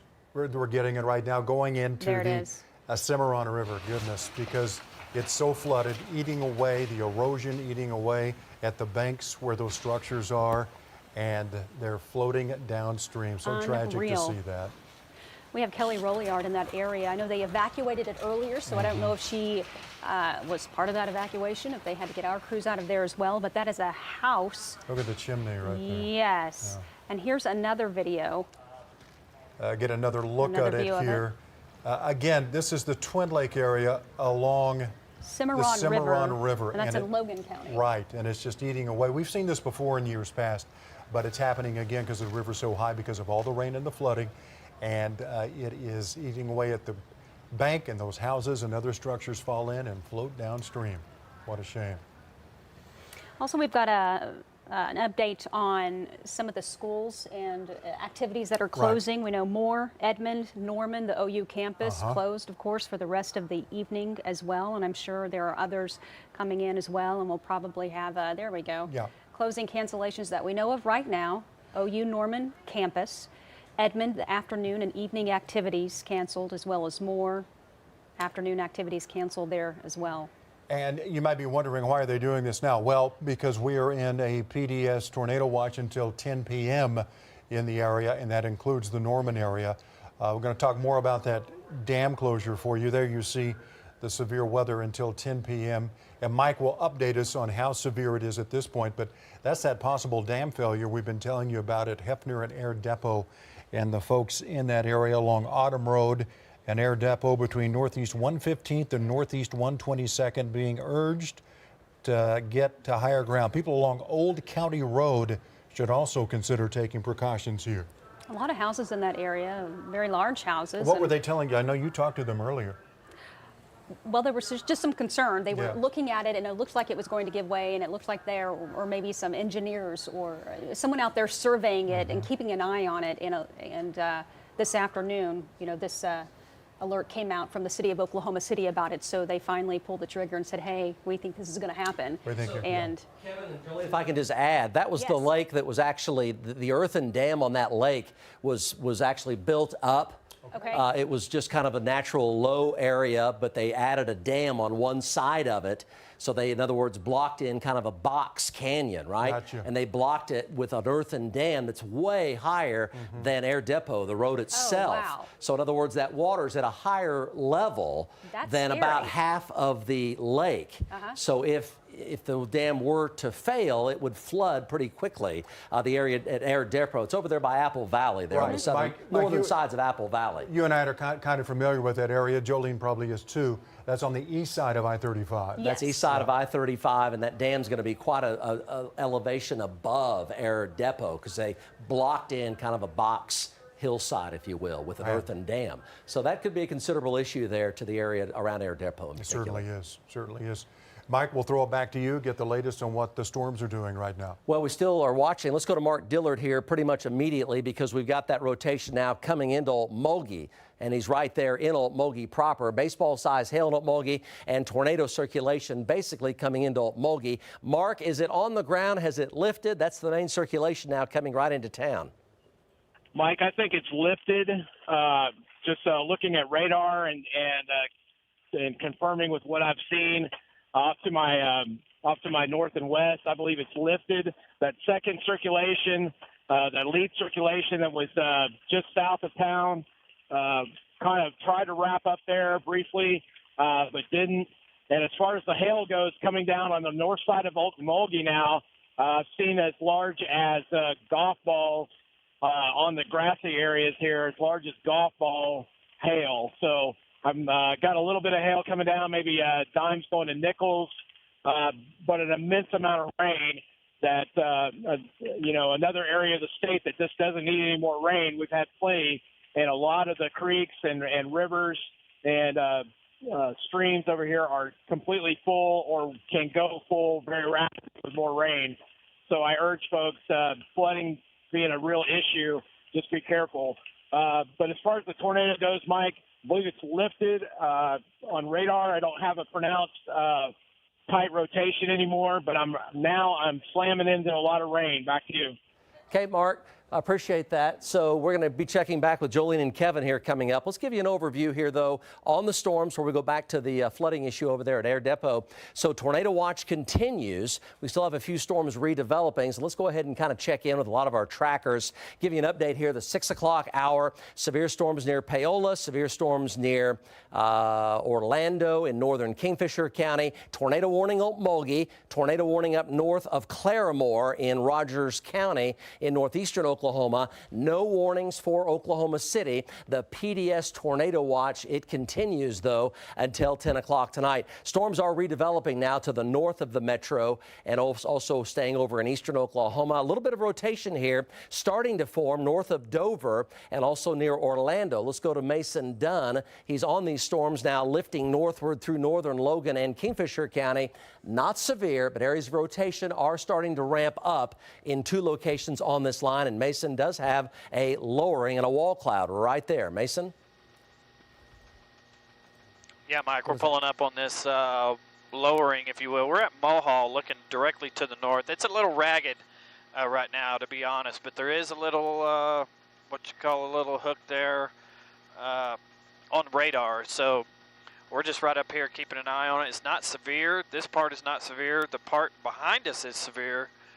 And as I look at velocities, like you said, Mike, there's a little, some velocities just north of Dover. So we're going to stay up here with this. Like I said, this area right here looks a little ragged. It looks like scud clouds forming up underneath the storm here. So we're going to stay right here as we are right over Mulhall looking to the north. Mike, back to you. Mason will offer to the viewers that is more ominous than it actually is. Let's go and look at the velocities, the wind, if you will, on Max 2. And Max 2 here, this is ramped up quite a bit here on the western. The western side is ramped up quite a bit on the Logan-Kingfisher County line. The rotation that you're just looking at, that you see in the screen right there, is north of Mulhall. But there is some much higher velocities west of this one. Can you take that screen full there from the chopper? Mason, can you pan over to the left from that one over to the one to the west? Can you see the one to the west? Looks like it's right there, maybe partially obscured by the rain right now. Yeah, I'm going to have to turn the helicopter to the left. It is so hazy back there, Mike. We cannot see it. I would have to fly back there to take a look at that, as you can see just about as well as we can, so which is not very good. I can probably see about 10 miles maybe. So we can stay right here with it. Just saw a lightning strike there. The ragged wall cloud here is looking a little more impressive than it did just a little bit ago. So We're going to hang out here in between the two storms, and as I'm picking up a little bit of rain right now, and we'll see what happens. We'll keep you updated. Okay, let's go back to radar here and look at this line. This is severe up here in northern Kingfisher County and marginally severe in Logan County. We've been showing this to you here. Let's go to Aaron Brackett. He's looking at this line as it lifts from Kingfisher and Logan into Garfield and Noble counties now. Severe, part of this line is severe. Aaron? Yeah, Mike, that's right. We're approaching Orlando right now, and we're starting to see that rotation pick up just a little bit. I'm going to make a turn here in just a moment. We're just talking to one of the state troopers who's out here also watching things very carefully. We've seen a bunch of them helping to kind of spot. But, yeah, the rotation's really picked up in two parts of the storm. This long line of storms hasn't done much for a while, but it's picked up. Just made the turn, so you'll see that look in a little bit. But we've got some scud right here. I wouldn't necessarily call it a wall cloud yet, but it's starting to get toward that shape here in just a moment. A lot more scud and a lot more going on activity-wise in this thing here within the last 5 minutes. So, again, right near Orlando, things that slowly lifts off to the north, Mike. Okay, Aaron, appreciate that. Let's go to Corey Inman's stream here also on this line up here to the north. Severe, yes. Tornado right now, no. Does have some feeder clouds coming into it. Rotation's pretty slow. Let's talk to Corey Inman about that. This is northern Logan and northern Kingfisher counties. Yeah, Mike, I'm actually a mile north of Orlando here on 77, looking back to the southwest at what Aaron and Mason were talking about. And this started out a few minutes ago as just one big scud cloud, and as you can see, it's pulled it up into the storm here and starting to develop a pretty decent-sized wall cloud here. There is some rotation in it, but it's very broad, very weak. But like I said, this thing has turned into quite an impressive wall cloud here in the last 5 minutes. These storms have done a great job at skipping over the entire metro, which is, for folks here in the metro, is great news. Not so great news for other folks. This rotation is picking up a little bit, as Corey was saying. Let's show you radar here, and this will be on Max 1. And we can show you the line lifting up into Garfield County. There is a bit of increasing spin near Hennessy right now on Highway 51. It's not crazy yet, but it is increasing spin, and the spin north of Mulhall is pretty slow. That's the view there from the chopper that you see. So these are severe to very heavy right now. They'll lift into Garfield and Noble counties. You're under a tornado watch here as well, so we have to keep alert for this part. That's an update for you folks in this part of the state, and especially this western side. This western side rotation is picking up, and Emily is on that also, but that is severe there, but not tornadic right now. Up north of Pawnee, storms there. You folks in Stillwater are in the clear. You're in the clear in Stillwater. Here's Oklahoma County. We're also in the clear. They've done a great job at developing basically every direction from Oklahoma City except for west, and they've skipped across the metro, so that's good. Flooding may be aggravated by the folks up in northern Oklahoma from that heavy rain coming into Garfield County. So here's the supercells over by Tulsa, and the tornado did skip over Okmulgee, but it appears to be cycling, and now looks like tornado potential ramping back up, so that long track tornado skipped over. Isn't that great? It skipped over Okmulgee, Oklahoma. If we have Mark Dillard or Mike Bennett, let's go to Mark Dillard. Mark, definitely recycling here and ramping back up to the east-northeast of Okmulgee right now. Yes, Mike, and that was actually that first circulation as I was pulling into, or the eastern circulation as I was pulling into Okmulgee. That western circulation that had the tornado on it basically faded away, and now this lead circulation or eastern circulation just north of Morris to the north and east of Okmulgee proper. So folks out that way toward Boynton, probably more toward Haskell, Mike, is next in line for that. That's going to be south and just a little bit east of Broken Arrow, south of Coweta. For folks out this way, that's to explain folks in Oklahoma City, that's going to be south and southeast of Tulsa by about 30 miles. Back to you. So are you on 16 right now going east, Mark? No, Mike, I'm still on 75. I'm going to have to double back. They just issued that tornado warning on that, and we're going to maneuver and head back that way. Okay. But was trying to look at and get out of this rain shaft here and try to look at things back to the south and east. So yeah, we'll double back on that. Yeah, north of Morris over there in Okmulgee County. Looks like tornado circulation ramping up again very quickly. Also power flashes west of Owasso and about 5 miles north of downtown Oklahoma City from what appears to be a tornado circulation there. So quite possibly a tornado north of downtown Tulsa by about 5 miles. You cross-confirming the power flashes? Power flashes about 5 north of downtown Tulsa, west of Owasso, southeast of Skiatook up there in northern Tulsa County, the panhandle of northern Tulsa County. So this is the area by Okmulgee. Let's go back to radar here. And here's the hook here, still a giant supercell, a hook coming around there northeast of Okmulgee, north of Morris. So heading for Haskell over there in Wagner County and Muskogee County. So Haskell under the gun there with a possible tornado heading your way. Looks to be ramping up very, very quickly. Another supercell out there west of Beggs and not too far from Slick, Oklahoma, southeast of Bristow a little ways. And there's the tornado circulation going just to the north of downtown Tulsa by about 5 miles. This looks to be very much tornado producing again. Mark, can you, back to you, can you see this? This looks like a powerful, powerful circulation again forming northeast of Okmulgee. Yeah, Mike, I'm just looking back into it. Don't have a pronounced funnel, so to speak, as well as we could see with that cone tornado as it was coming out of Okemah, between Okemah and Okmulgee, that Mike Bennett particularly had a very, very good look at. I mean, I could see it from I-40 looking back to my north and west, and I was 5 to 10 miles moving away from it. So it was a very, very large circulation at the time. Mike, we're just going to have to reposition and catch this thing as it's crossing 16 there north of Morris. Morrison, back to you. Okay, appreciate that. Sure looks like a tornado again on the ground north of Morris and east of Okmulgee. Looks a very powerful circulation there. It's produced a long-tracked violent tornado a short while ago. And if we have Mike Bennett, do we have Mike Bennett here on the Ginton? Or let's talk to Mike Bennett here. Mike looks to be recycling very much so on the northeast side of Okmulgee.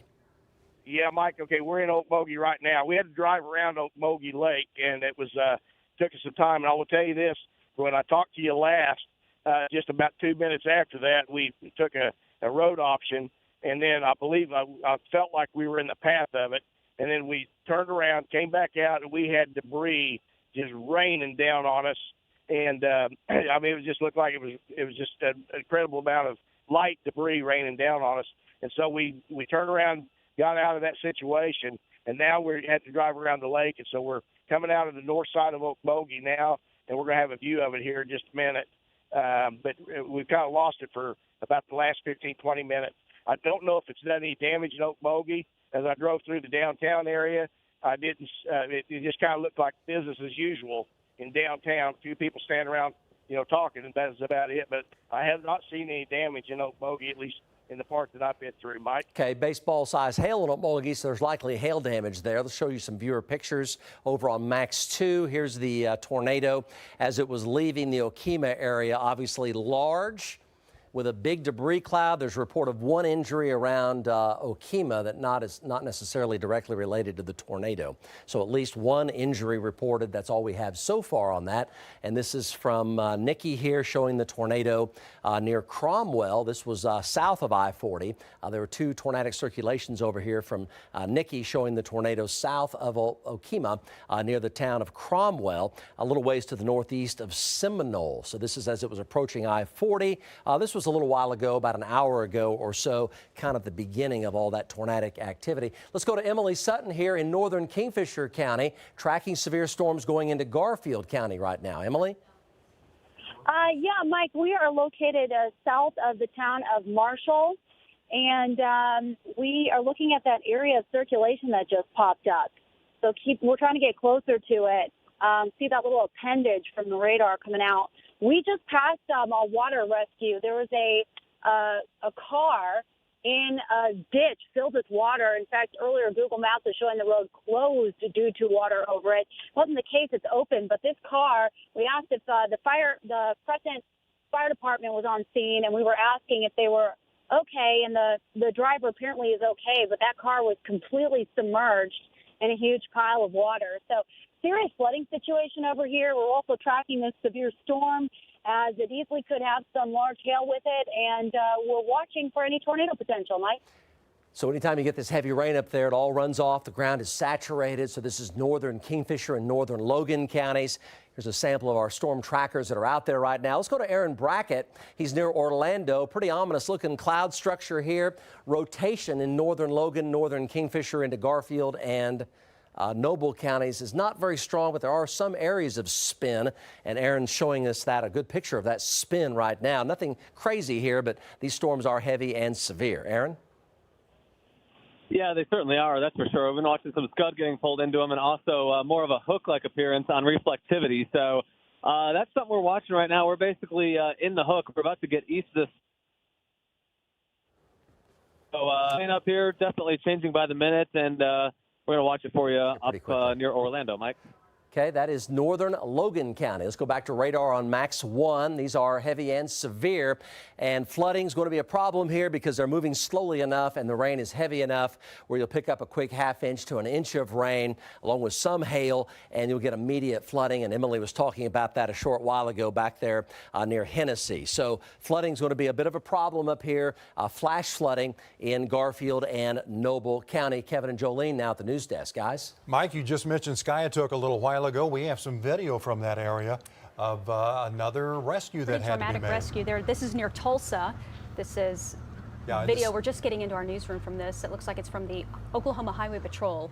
They have boats up to that mobile home, and this is a rescue right here. A woman was rescued from that mobile home you're looking at. Is that a mobile home, or is this a two-story house? It's hard to tell in that water. It may be an actual two-story home that got flooded out.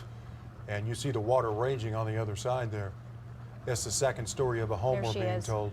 And trying to get out of there. Highway Patrol up in there. They're going to help her, as they always try to do when people are in desperate straits like this lady apparently was. That just shows how high the water is. I thought it was a mobile home, and that was a two-story house. Goodness.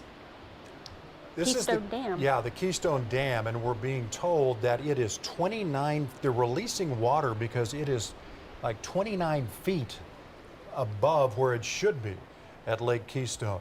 And so they're letting the water out there. The Arkansas River is what flows through Tulsa, and it is getting very high there too, Jolene. Yeah, in Tulsa and Jinx, the flood sirens going off for people in that area. Goodness, that's a lot of water. And we're going to take a live look at the Tulsa right now. There's the river. You see buildings along there. We were looking at it earlier, and the Hard Rock Casino and Hotel, boy, it was right on the edge for a while.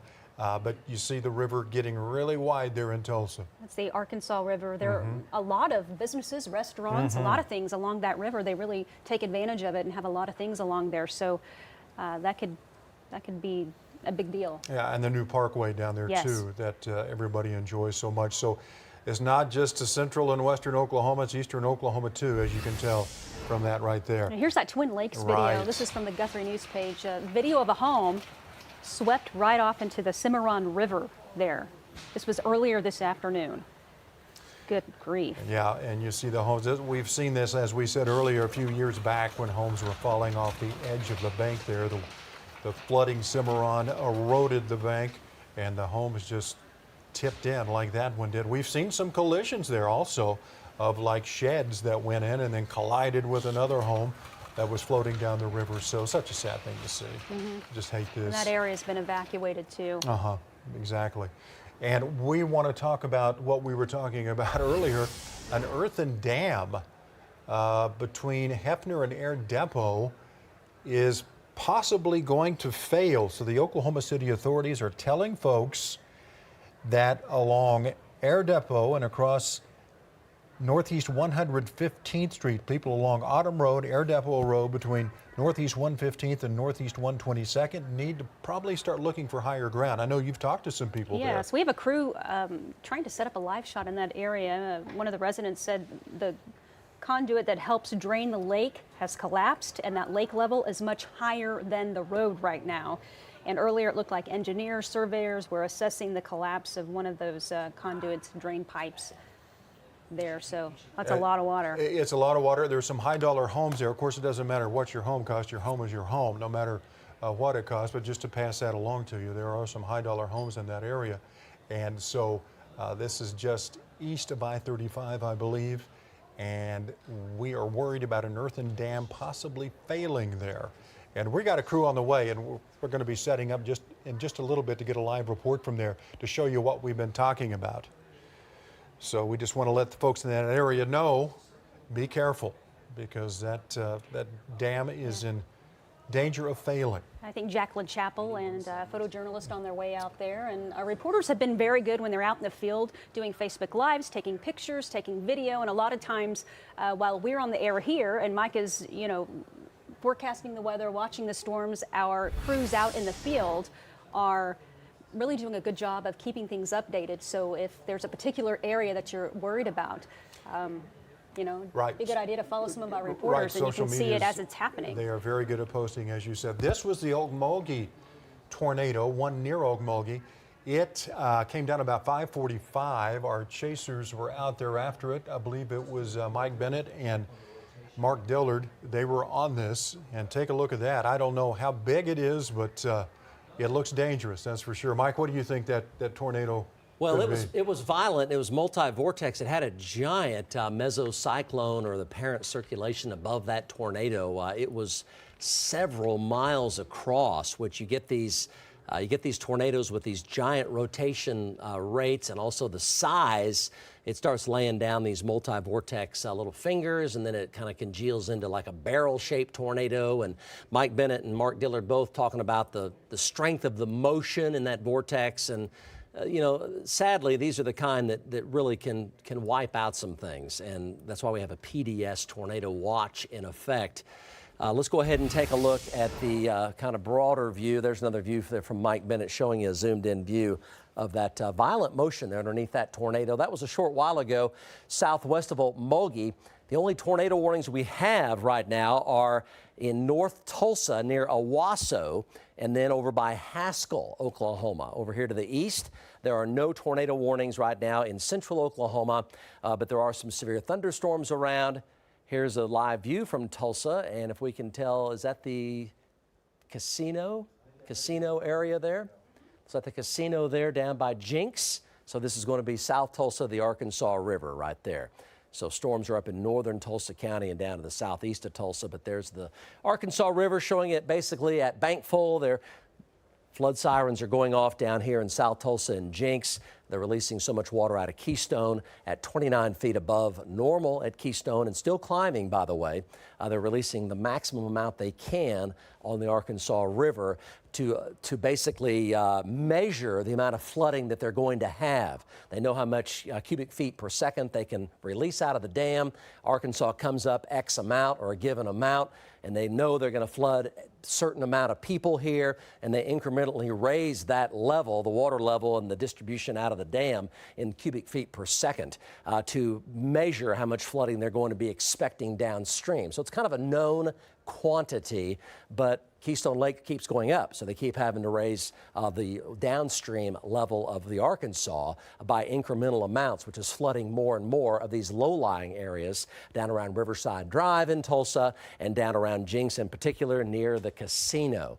So it's a controlled situation, but it's a controlled situation that's teetering on the edge of bad flooding, and they're kind of having to tip into that range of bad flooding in a controlled sort of way. That's why those sirens are going off for flooding down in Jinx and also in Tulsa around the Riverside Drive area. So no tornado warnings again. No warnings for Oklahoma City. That's also good. It is a PDS tornado watch until 10 o'clock tonight, and the storm's done an excellent job so far at going all around the Oklahoma City metro, so that trend is also continuing. There are a few more storms that are redeveloping, also a few down in southern Oklahoma, but no real big deal there. Up in northern Oklahoma, storms are gradually intensifying. We're getting a bit more rotation now near Covington, so this is a developing supercell here. Let's go to one of our trackers here. We got the chopper on it as well, if we have the chopper shot. Let's go, yep, choppers near Mulhall. Let's talk to Mason Dunn about that. Mason? Yeah, Mike, we've actually moved down to Marshall. We're just south of Marshall looking to the west at this severe thunderstorm here.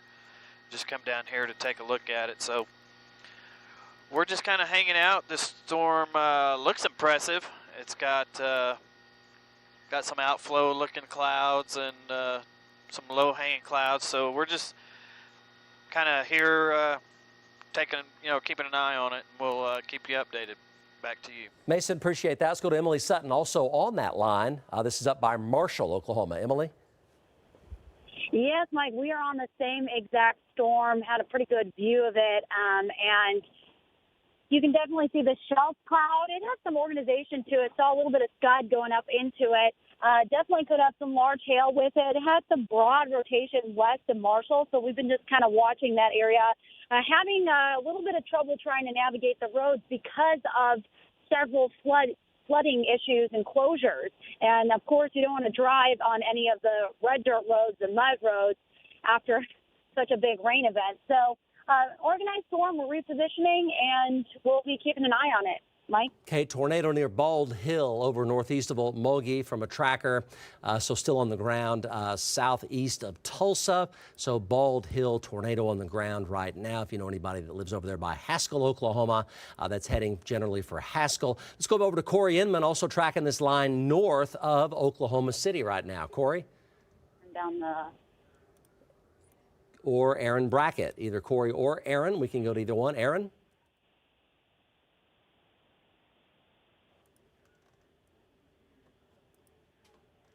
Okay, so let's go ahead, Aaron.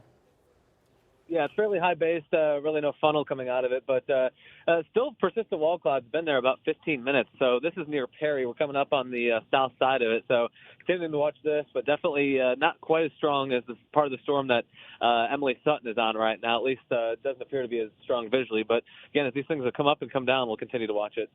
Okay, so let's go give you an overview again here. If you're just joining us, we've had some tornadic activity today. These have mostly been over to the east of Oklahoma City. Began over here by Cromwell and not too far from Seminole. This is from Nikki. Appreciate these pictures here.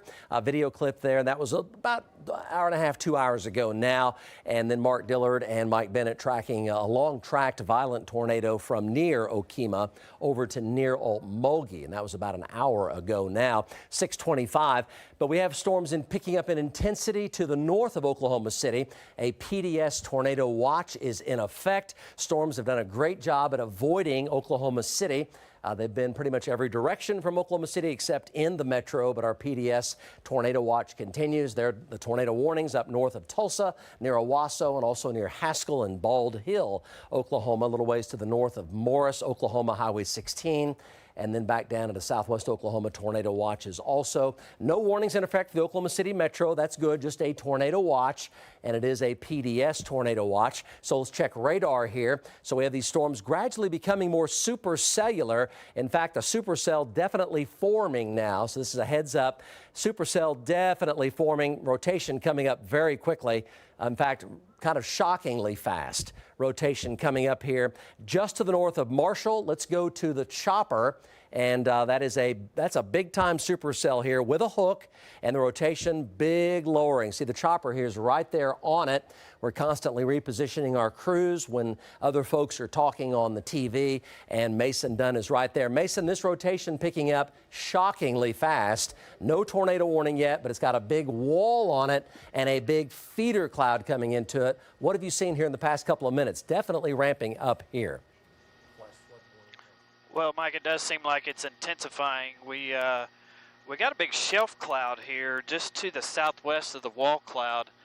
You can actually see the town of Marshall right there. We are just on the east side of Marshall looking to the west.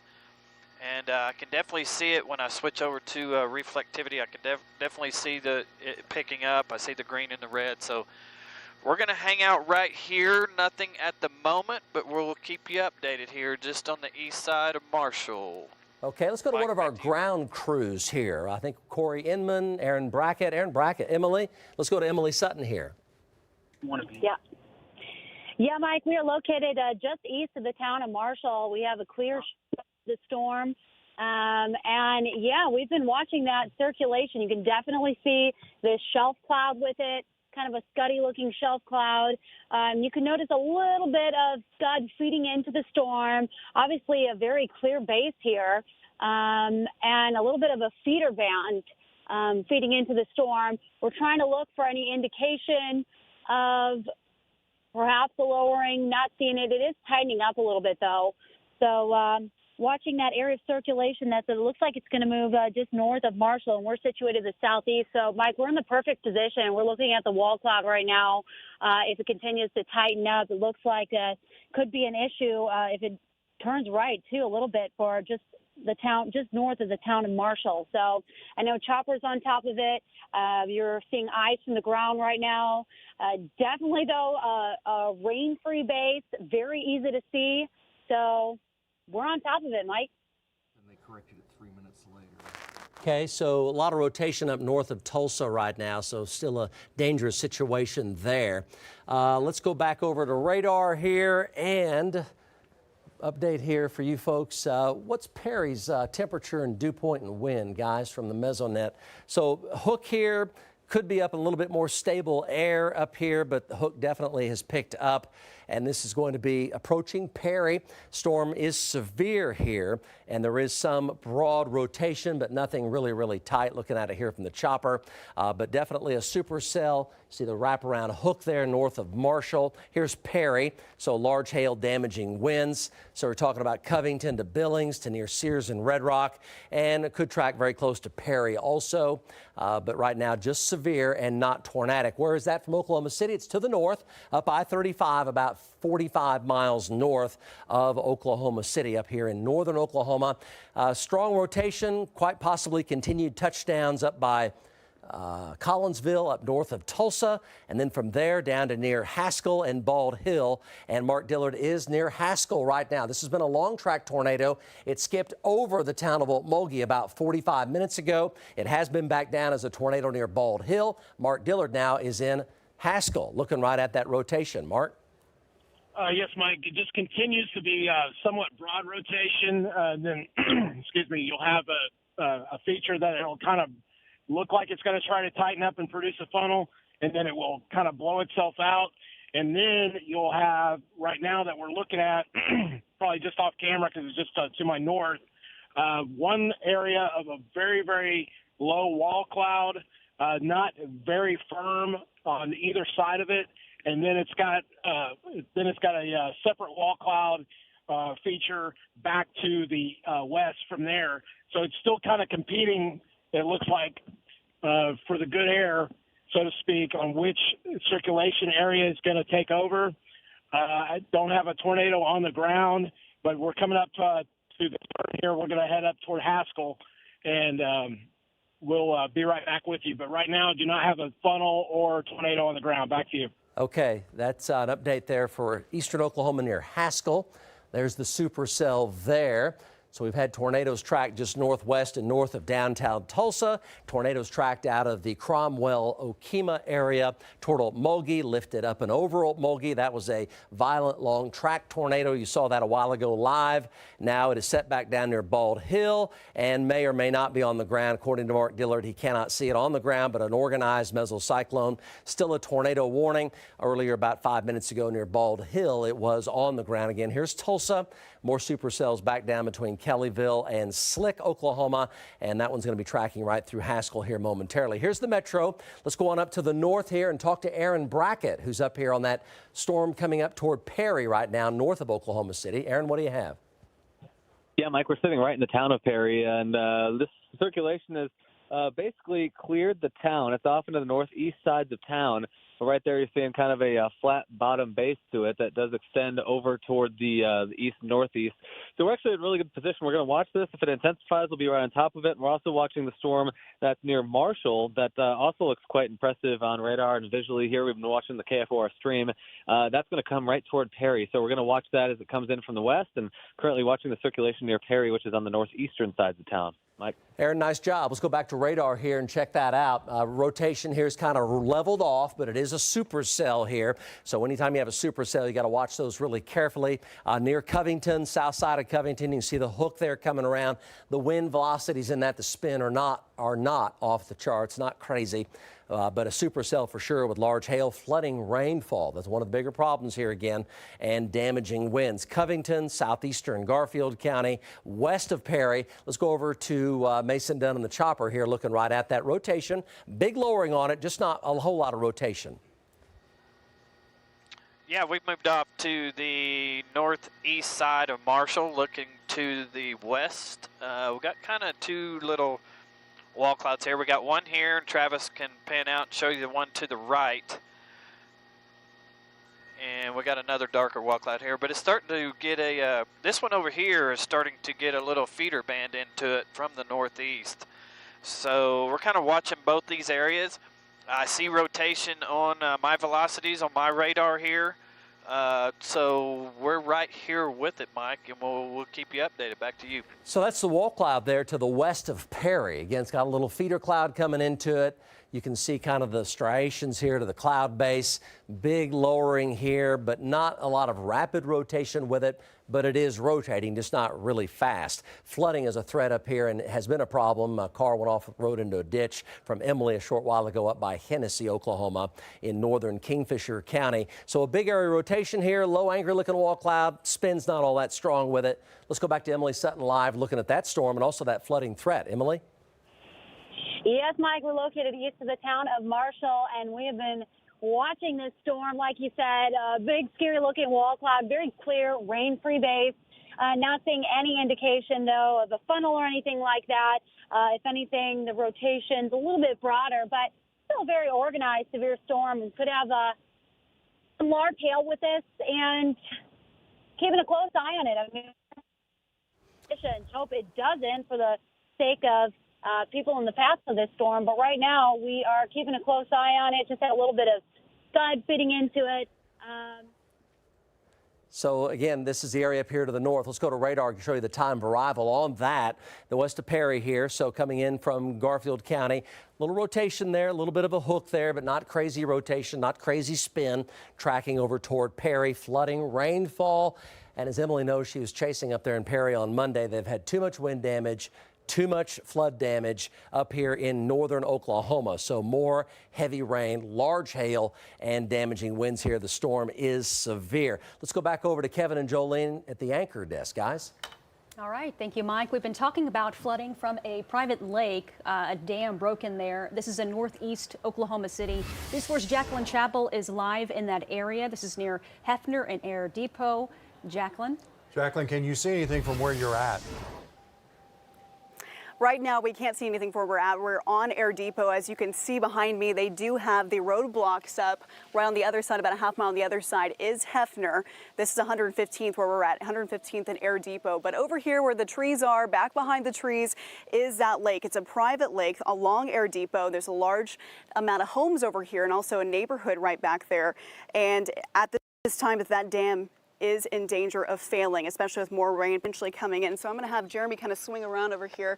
There are a couple of police cars down here at the end of the road that are alerting residents, since there's so many homes in this area, making sure that they have a plan in place in case that dam does fail and they need to figure out what they need to do with their home in case there is a potential for flooding. So right now, that's what's happening in this area. Again, this road is closed off of Air Depot between Northeast 115th and Hefner. So that's something to know for residents over here at this point. We don't believe that anything has happened with the dam at this point, but it is in danger of potentially falling. So it's something for residents to know. Back to you guys. Jacqueline, I know you got in a bit of a jam there trying to get around that area. Are people leaving the neighborhood? Are they staying? Or what's going on over there?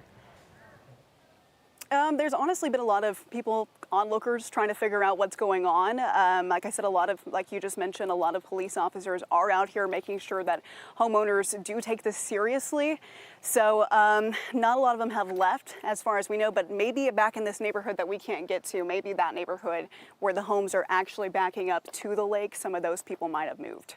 At least left for the evening. All right, Jacqueline, we appreciate your report. We'll continue to follow that from you. And you had a good idea. If we can't get back in there on the ground, perhaps when Mason flies back on Air Comfort Solutions Chopper 4, he could get an aerial for us of that.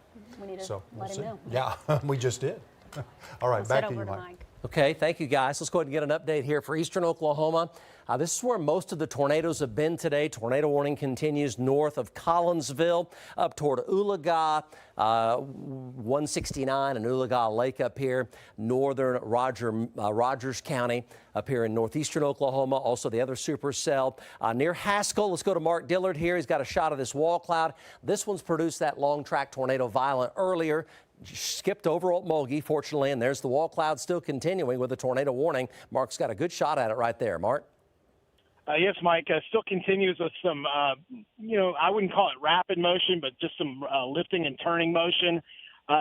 Not quite as well defined as it was, although we did have a brief funnel form when this had a much larger base on it.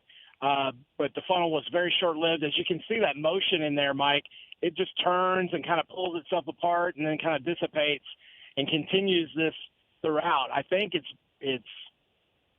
basically almost done for now. I think the folks in Haskell are probably in the clear. It's moving off to the east, northeast of the Haskell community here, but it just does not have that tight, rapid rotation. It's got rotation in it. It's lifting and turning, but it just cannot quite get its act together to form a funnel all the way down to the ground. Not to say that it couldn't in just a matter of seconds, but from my vantage point, it's having some problems here. Back to you. Okay, problems are definitely good considering what's been going on over there, by Okemah earlier and Okmulgee earlier. Problems are good. Let's go to Mike Bennett. He was also tracking that long track tornado. He's over here also to the southeast of Tulsa with a live update. Mike Bennett, What do you have? Okay, Mike, I tell you what, I'm south of Haskell right now. I'm not sure where Mark is. He may have a better view of it, but what I'm looking at straight north on the highway, and it's going to be just outside of Haskell. But I looked a while ago, and I thought I had a cone about halfway to the ground. Again, I can't confirm that, okay? That's what it appeared to be from a distance, and I'm about 5 miles north or south of it right now, looking back in there, and I see that feature, and I'm not sure if it's a funnel cloud or just a cloud feature. But Mark may have a better vantage point on it than I do, Mike. Once occasionally. Let's go to Emily Sutton here, shifting gears over toward the Perry area. Back here in north central Oklahoma, live update southwest of Perry. Emily? Mike, we're located southeast of Douglas right now, still on that severe storm, and we've been watching the base of it. As we got a little bit closer, it's definitely lost a little bit of the organization it had before with the base. Still has a lowering with it. Mainly now, I think, focusing on that hail threat as we're getting closer to the hail core north of it. And, of course, we can't forget to talk about the serious amount of flooding. That's going to be a big issue with this storm, as we've already had to navigate across different roads that are closed from the recent flooding. And we even drove past earlier a water rescue with the fire department actually going and trying to rescue someone from a ditch filled with water. So we're going to be keeping a close eye on this severe storm as it continues to move off to the northeast towards Covington. Covington and Douglas, be prepared for the potential of some large hail, Mike. Okay, that's the view there southwest of Perry. Let's go back to radar, give you the broad view here. So far, we've been fortunate. There's been a PDS tornado watch like we had on Monday, and this has been in effect until 10 o'clock tonight. It is still in effect, but the tornadic activity today has been by and large over to the east, over by Okemah, over by Seminole, over by Cromwell, over by Okmulgee, north and west of Tulsa. There's been a tornado, and now tornado warnings up by Oologah, north of Claremore, and to the southwest of Big Cabin, Oklahoma, and over by Haskell and over into Wagner County. Just talking about Mark Dillard and Mike Bennett with that particular storm. Storms in northern Oklahoma have been severe, occasionally some rotation, but has never gotten really very strong. The chopper's been on this for quite a while. Aaron's on this, Corey Inman's on this, and Emily is on this. These are severe flooding rains here. Garfield County into Noble County, along with a severe thunderstorm warning. Occasional areas of spin going on, but nothing crazy as far as any tornado spin. But these are spinning supercells here, so it's going to up the hail size a fair amount. And a very intense lightning also. See the motion there moving to the northeast at around 25 to 30 miles per hour. That view there of Garfield County, south and east of Enid, west of Perry. supercell, yes, but not a lot of crazy rotation. So not a major problem there. And the direction here will take this over toward Perry. Perry by 7:06. It's currently 6:42. So in about 20 minutes from right now. Here's Oklahoma County. Storm's done an excellent job today at going around Oklahoma County in the metro. I haven't had a drop here in Oklahoma City. And here are the supercells off to our east, north of Tulsa, and also to the southeast of Tulsa. And heavy storms, flooding rain, severe storms coming back into Sapulpa and Jenks and Broken Arrow, South Tulsa as well. These supercells are much more vigorous over here, and that's where the tornado warnings continue now. Severe for Noble County, so that's for you folks in Perry. Storm coming out of Garfield County. And these storms over here, a couple trackers tracking that. Again, here's Oklahoma City, not a problem here. Getting a couple of storms trying to go up down here to the south. Let's go to Chris McBee. He's in Purcell, so we have trackers, as you can tell, all over the state. Chris McBee down here south of Norman right now. Chris? Yeah, excuse me. Gotta love the cell service sometimes. Let's go back over to radar here and show you Chris McBee doing a great job tracking it, but the cell service is letting him down here a little bit. So we have these storms trying to go up down by Elgin. So conditions are still pretty prime. We got a cap or a lid in place, which these updrafts go up through the cap, and then the cap kind of chokes them off, pinches them off, and they rotate and spin away. And that's what's been going on today. That's what a supercell does, punches a hole in the cap or the lid. The instability gets released, and the cap tries to come in and choke off the updraft, and these supercells will pinch off and spin off and just go away. Saw that happening right here. Whether or not it happens here, we'll see, but they go up very quickly, very fast. That's why there's a tornado watch in effect. Then the cap or the lid, it's a conditional instability or conditionally unstable. Very unstable on a conditional basis. If you can get the updraft up through the cap or the lid, it's what exactly makes our storm so violent here. So it's an all or nothing proposition. Can we go back to Chris McBee near Purcell? Try him again. Again, that updraft went up, it pinched off, and then it vaporized. Chris?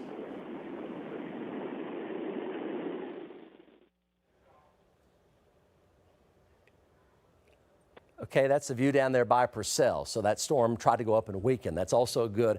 The cap is our friend as long as it holds. When it breaks is the problem, right? So let's go back over to radar here and look down to the southwest on 44. This is where the severe weather started much earlier today, and then the storms vaporized down there because of the cap. We had some supercells with organized wall clouds, but the cap and the lid pretty much choked off that updraft. The enhanced risk and the moderate risk does continue in effect, but so far so good for most of Oklahoma with this, again, PDS tornado watch in effect. Can we briefly go back over to Mark Dillard and Mike Bennett? We can talk to them. Director's choice on this. Mark Dillard, go. Yes, Mike. Just crossed the Wagner County line, heading toward Coweta. Do not have a funnel. I think this thing's trying to recycle again. It's gone through this several times since it dropped that large cone tornado back toward the Okina area and northwest of Henrietta, of the Okmulgee area. In a second, let's bring the chopper up. Meso area took over to the north and east of Okmulgee, and we've been tracking that ever since. It's had intermittent funnels with it, and now we are about to cross the Arkansas River, heading into Coweta. Back to you. Mark, appreciate that report right there. So we're going to kind of take a step back and show you some of this tornado video from earlier. Only one report of an injury so far. Just one injury report. This was from a long track tornado earlier that Mark Dillard and Mike Bennett were tracking. This was developing around Cromwell, very close to Okima. One injury over in Fusky County that we know of. There are the power poles down, the fences down from the tornado path as both Mark Dillard and Mike Bennett drove through that path. And then it really set down continuously as it went through northeastern Fusky County up into, there it is right there, Okmulgee County. And it was a large, violent tornado, mainly over in rural countryside. A lot of hills up there northeast of Okima and southwest of Okmulgee. But it was multi-vortex and quite strong and pretty violent as well. There's the tornado right there to the northeast of the damage track as it was moving off into the hills over there in Okmulgee County. And that's from Mike Bennett there, showing the tornado right there off in the haze. Super thick air today, tornado atmosphere today, extremely high humidities, temperatures in the low to mid 80s, the kind of juice that generates tornadoes. We had that today. And this was quite a sight here for about a 30-minute period, as it was a long tracker over there to the northeast of Okemah. Fortunately, it lifted before it moved into the town of Okmulgee, skipped over Okmulgee, and then set down again to the northeast of Okmulgee, and they're still tracking that over there. Severe thunderstorm warnings in northern Oklahoma right now.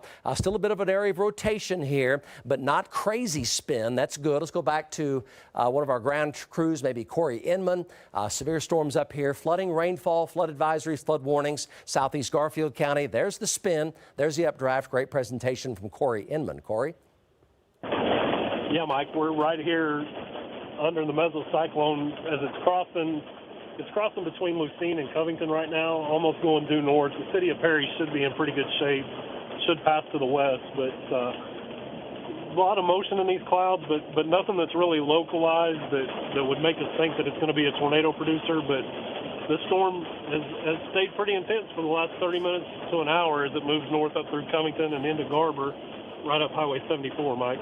It sure looks angry, Corey, no doubt about that, but the spin on that, we're looking at it on Doppler velocity as well. The spin is not very strong, but it is low to the ground. It is angry looking, producing flooding rainfall and some large hail down between Covington and Perry right now. You see that approach, the spin, it's there, it's spinning pretty slowly, but it's not ramping up, and that's good news. So we're keeping these storms in check now to the north of Guthrie, north of Oklahoma City here. So that's a nice view there of the rotation. Let's go back over to the news desk and talk to Jolene and Kev. Still a flooding situation here, guys.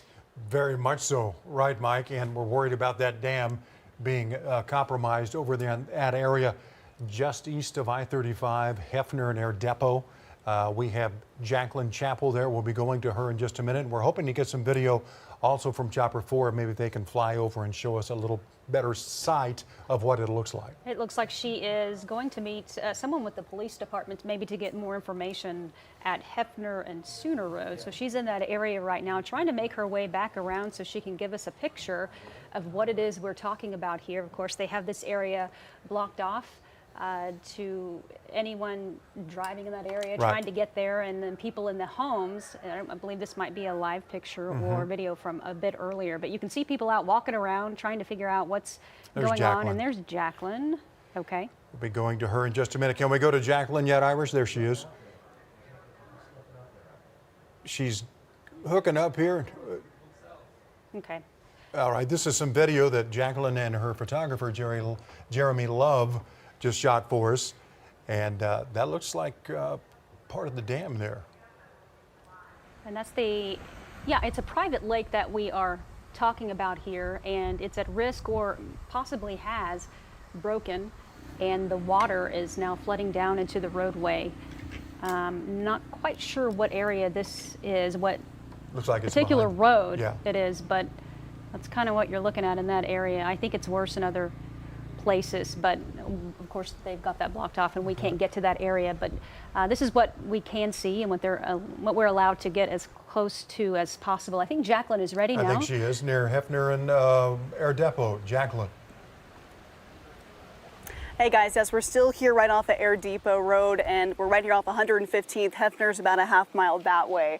Right now, they still have the road closed off. From my understanding, it's going to be these homes over here on the west side that have the potential of, if that dam does fail, of having some issues. So they're trying to alert any of the homes that are on this side and also the golf course over here that if they need to be sure to have some sort of plan in place for if that dam is to fail. So it could cause them some pretty serious issues. But we were told that a police officer is going to meet us here in a short while, so hopefully we can learn a little bit more. Back to you guys. Jacqueline, do you know the name of that golf course as well as maybe the names of some of those neighborhoods? I think it's over there by River Oaks Golf Course in that area. River Oaks sounds right. I think that sounds right to me. I'm not exactly sure of the name of this one, of the neighborhood that we're right next to. But like I said, we can't get back here, so I'm not sure of the name of the neighborhood. Okay. Sorry, guys. And talk about flooding. Just to give you an idea of what's happening across the state, we just got a notification that in Webbers Falls, which is far eastern Oklahoma, But just to give you an idea of how bad it is everywhere, they're telling people to evacuate the area, and if they don't, to write their name and some other identification markers on their arms with magic marker. That is very in case they're found. serious. Yeah. That's the town of Webbers Falls, and they say this is a life-threatening situation. If you choose to stay, you are doing so at your own risk.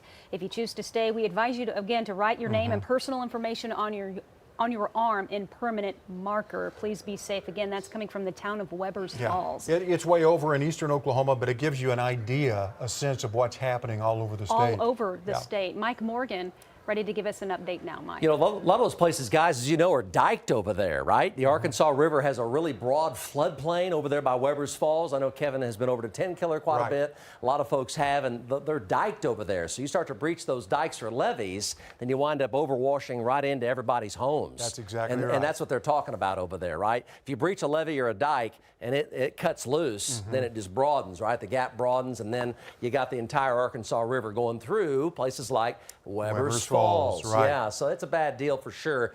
And Tulsa's dealing with a more controlled flood situation, but they're incrementally flooding more and more of places like near Riverside Drive down toward the casino down in Jinx. And they have the flood sirens going. The lowlands are flooding. The bottomlands are flooding. And they're having to incrementally flood more because Keystone Lake is 29 feet above normal, which is close to an all-time record high. So they have to keep releasing more water out of Keystone Dam because too much water keeps coming in. So it's an incremental controlled flood in Tulsa. It's worse than that downstream at Webbers Falls. It's borderlining on becoming uncontrolled, and that's the problem over there. That lakeside residential area by Air Depot, by the way, that dam is way above the level of Air Depot. So in northeast Oklahoma City, if that were to fail, that would flood Air Depot and points downstream. That's why they're so concerned about that neighborhood at Lakeside over there by Apple Valley. So the tornado watch continues, but I tell you what, again, the metro here, we've lucked out. I don't want to say again, we had about 5 tornado strikes Monday afternoon and Tuesday morning. So, right. But today, the PDS tornado watch, the storms have gone up all around Oklahoma City, and we've literally had 0 storms in Oklahoma City. The cap has been holding in some areas and breaking in others.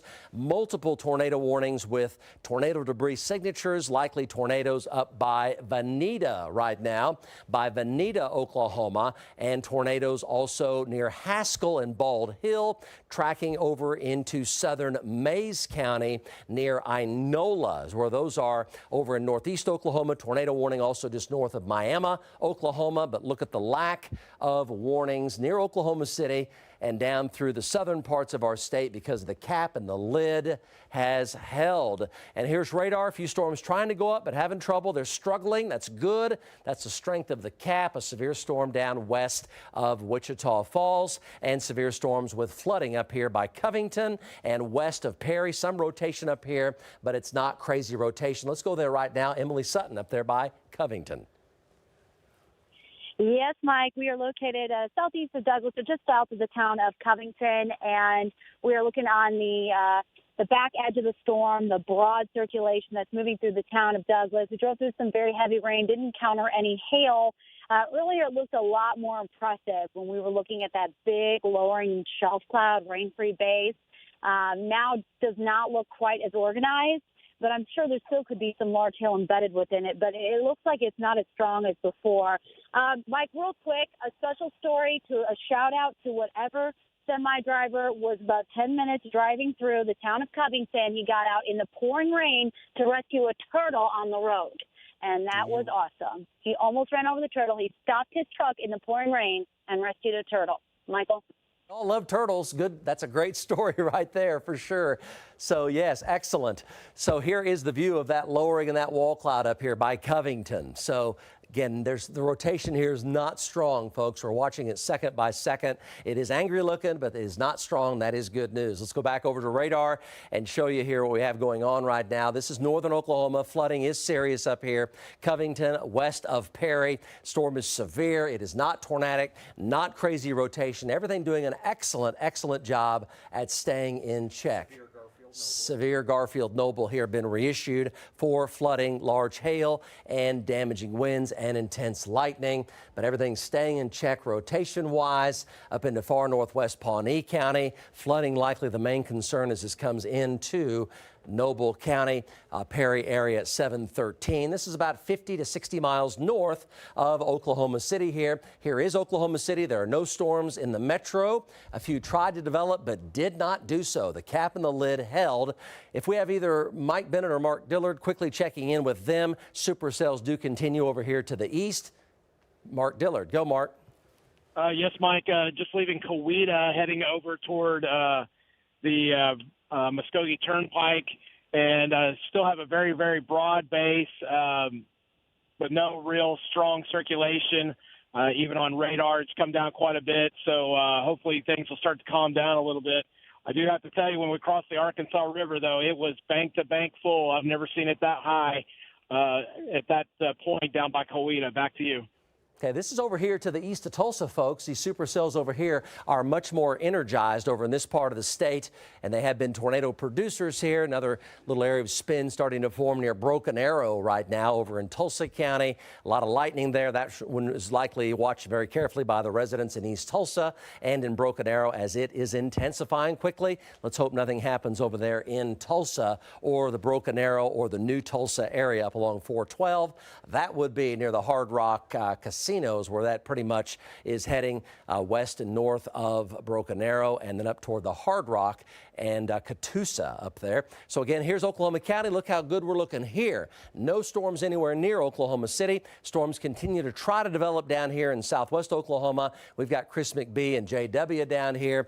Some hail with this near Anadarko and Chickasha and Verdon. Some hail here developing, but the cap or the lid has done a good job at keeping everything in check. So this is all excellent news.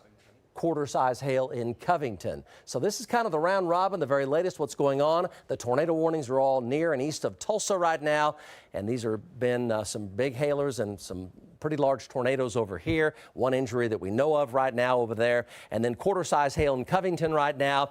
Rotation here is not very strong and refuses to become strong, so that's very good news. We've got 3 trackers on this storm up here to the north, flooding the main concern here, and this is all moving to the east-northeast around 25 to 30 miles per hour. There's your latest watches and warnings. We're going to keep very close track of this. We've got Chicago Med coming up, the season finale, and we'll do cut-ins throughout the evening as warranted.